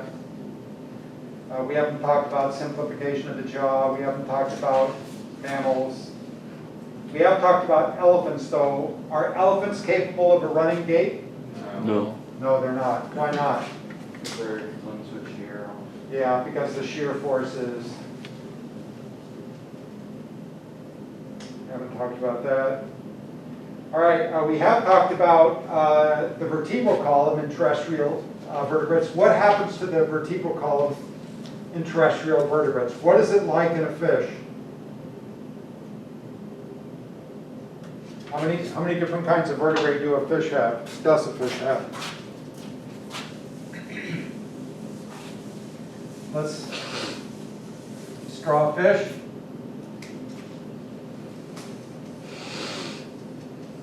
Happy fish. There's the vertebral column. Okay.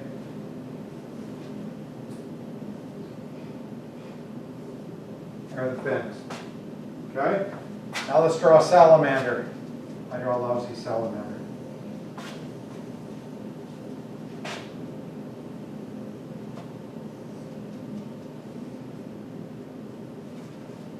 Now, let's draw a mammal.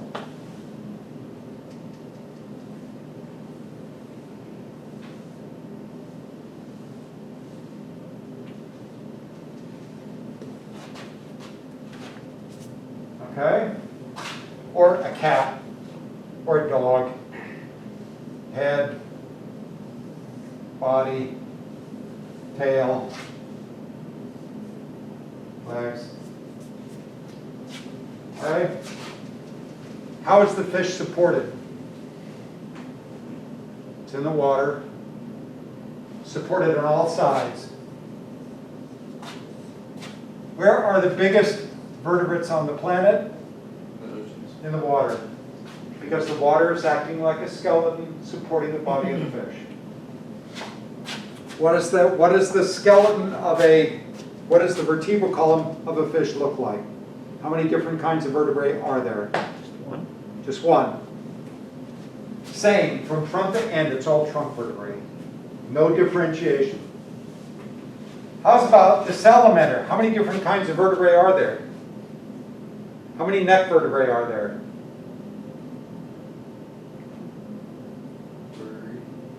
Well, you have the atlas and the axis, so at least two.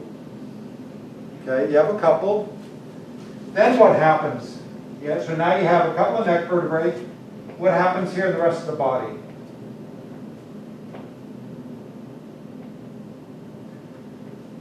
Do you have a chest and a trunk that are separate? No, it's all the same. So from here all the way back to there, it's all the same. How many sacral vertebrae do you have? One. And then you have caudal vertebrae. So you have 1, 2, 3, 4 different kinds of vertebrae. How's about a gator?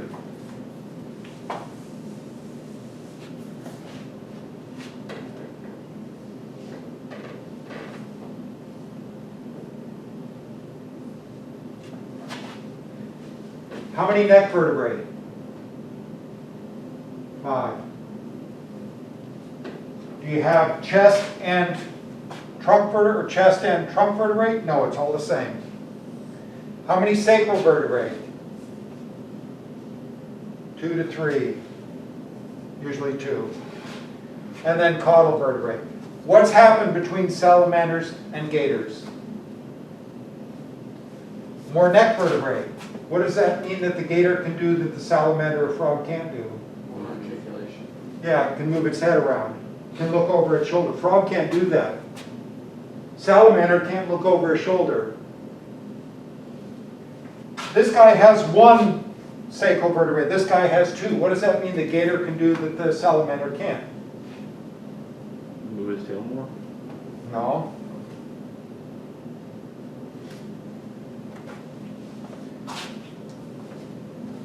Back in the day when cars were all rear-wheel drive, look at a little economy car, look at the rear end, it's a stinky little candy-ass rear end. Okay? Then you look at a big 18-wheeler, look at the rear differential on an 18-wheeler, and it's this huge-ass monstrous thing. Why? Why are they different? How many horsepower does this little Ford Pinto have? 12? 50 maybe? How many horsepower does that big 18-wheeler have? A lot more, like maybe 500 or something like that. Okay? How much force can be transmitted through the differential on that truck? A lot. How much force can be transmitted through the differential on that little Ford Pinto? Not a lot.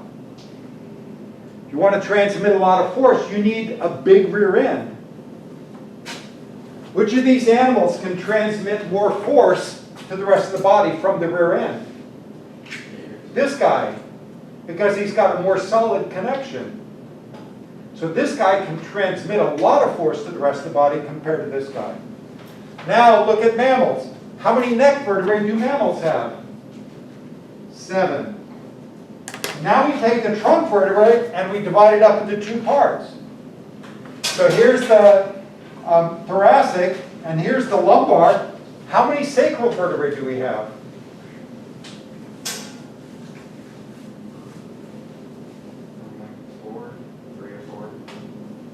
Anywhere from 3 to 9. So how much force can this guy deliver to the rear end compared to the gator? A lot more. How much head mobility does the mammal have compared to the gator? A lot more. Meaning you can look around more for the bad guys, for the predator. Why the difference between here? What else is different between here and here? How does the gator sit at rest? It has like a sprawling. Sprawling gait, it's resting its ass right on the ground. How does a horse rest? It's upright. Standing upright. Okay? Which animal has greater metabolic scope? Which animal can ventilate its lungs better? The mammal or the reptile? Mammal. The mammal, because you have a diaphragm. So you get forced ventilation of the lungs. That means you can up your metabolic rate through the roof. Okay? How much time do I have? 40 minutes. No, we won't go 40 minutes. You guys are wearing out on me. Sorry. All right. I think, let's see, when are we doing the exam? We'll talk about Thursday. So we can still do a little bit more review on Monday, on Tuesday? Yeah. 50 minutes. Okay. Let's see, what have we not covered yet?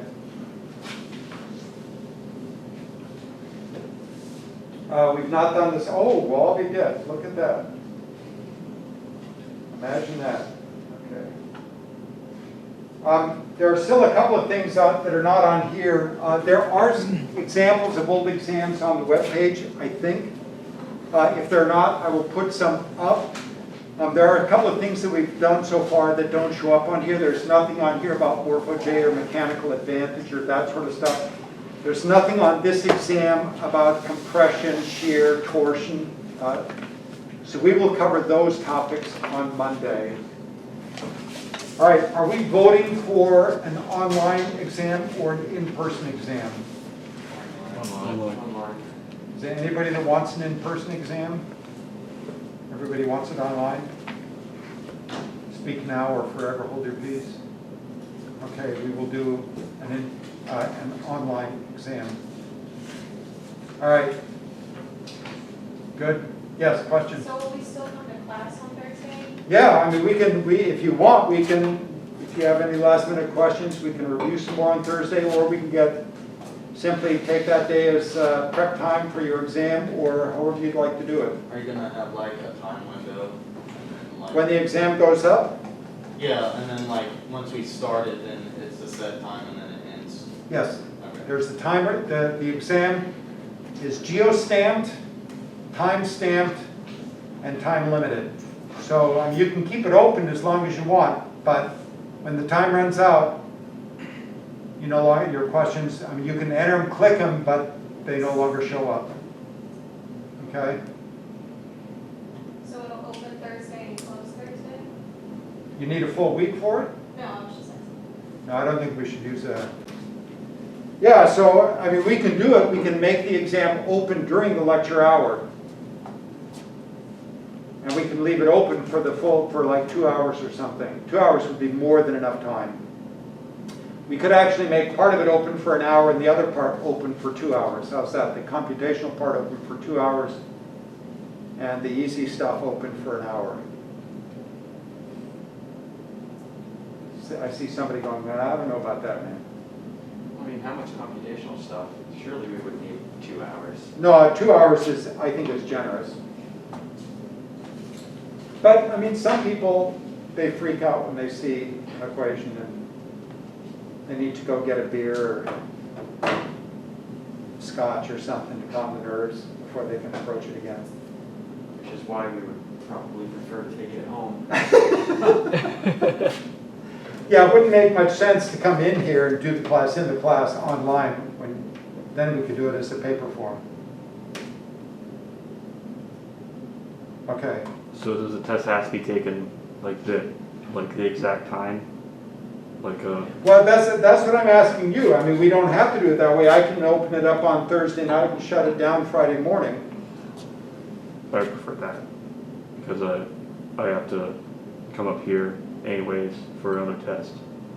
So if I We I would can, just end up we taking can it open on the exam up at here. exam time, at regular class time. You can take it from home here, wherever you want, right? But it'll be closed, no longer open on Friday morning at, 8 AM Friday morning it shuts down. That'll work. Yeah. So that means you can pull an all-nighter and work on it all night and then come into classes on Friday in the best possible shape. So what exactly is the format then, or like how will it be administered? Because Moodle with It's not on Moodle. Right. It'll be on my webpage. It'll be via Jot Forms. Okay. So you'll click on a link, the exam opens up, you'll type in your name, your email address. It will automatically record your location, your IP address, and there will be a little timer at the top that starts counting down. When that timer hits 0, you're done. And at the very bottom will be a submit button. And the questions will be multiple choice, true, false, a couple of short answer things, no essays.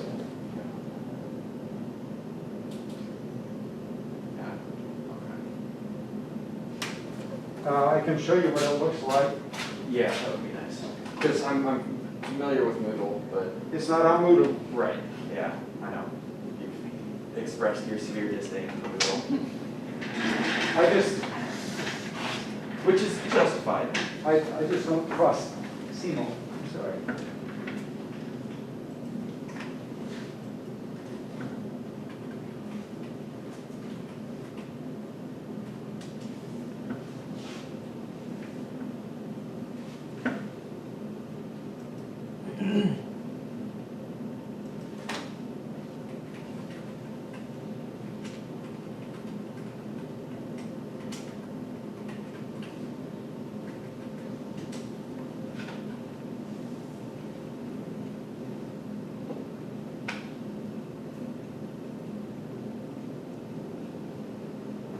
Where is it?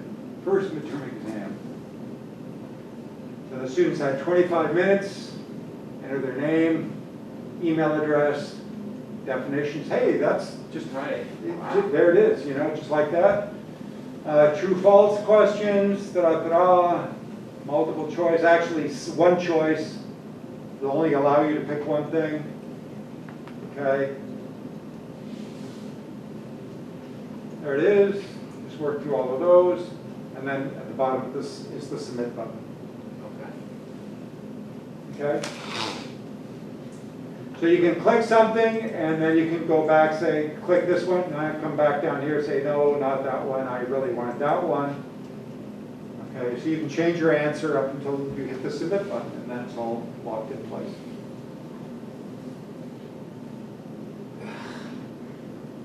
All right? You'll do fine. You'll be awesome. She'll do fine. I'm not even sure we're allowed her to take the test. She'll ruin the curve, man. Yeah. Forget sagging curve. There wouldn't be no curve. No, there is a curve. So the curve is based on the top score in the class. Unless the top score in the class is really different from everybody else, in which case I base it on the top 3 scores in the class. So I take the average of the top 3 scores and then base it on that. But I don't think I've ever had to do that. Usually there'll be one person that gets like 98% or 99%. The next person's like 97% or something like that. In this class, the scores are usually pretty high. They're usually, it's exceedingly rare for someone to get less than 80%. That's what I like to hear. What if we all? What's what if that? we all I just- said that's what I like to hear. What if we collectively agreed to miss like 10? Yeah, so that's one strategy that students have employed in the past. And then there's going to be somebody that says, yeah, we'll all miss, everybody make sure you miss 10. And then somebody goes, fuck that shit. And then you're screwed. Yeah.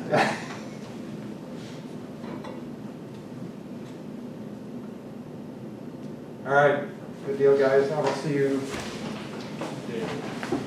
Tuesday. I didn't get Facts and proof. Fact, that which has actual existence, like an idea. Very good.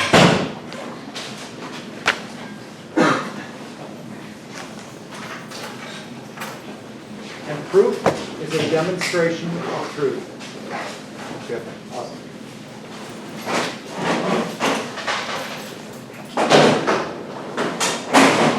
What was that definition for fact again?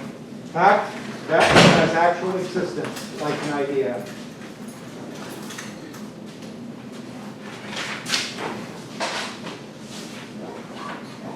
Very good.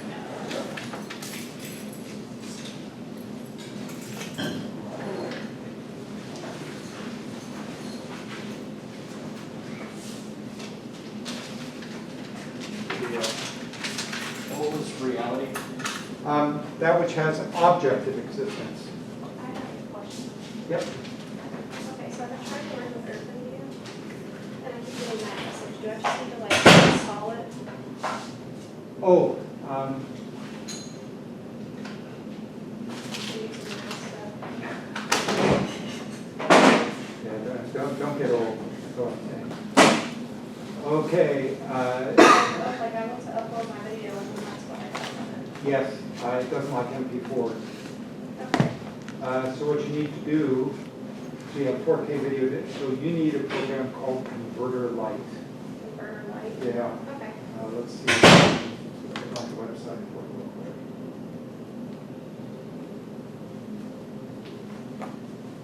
I can do it on this. Okay.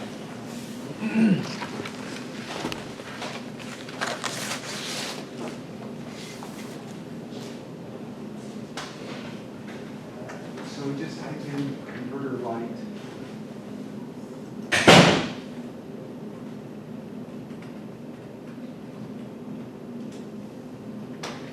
Free audio and video converter. There it is. So download now, it's free.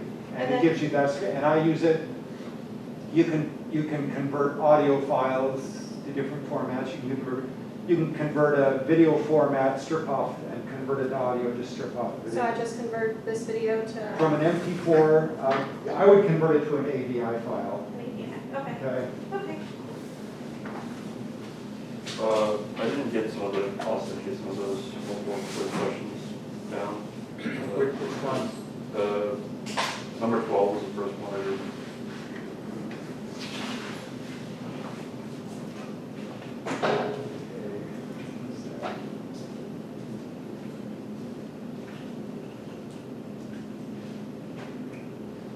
Yeah, go ahead. Okay, for ecology, you wanted the scroll data on an Excel file.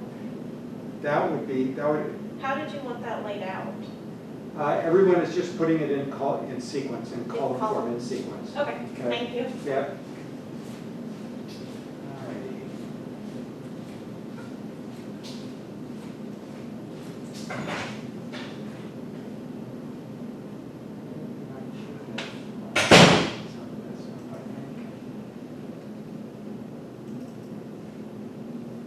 Okay, number 12.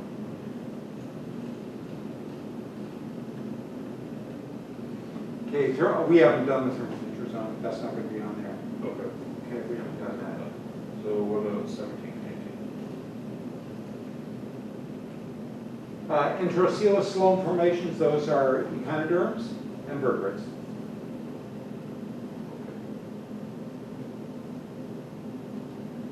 Okay. 18, Strachoderms were initially hypothesized to have a freshwater origin.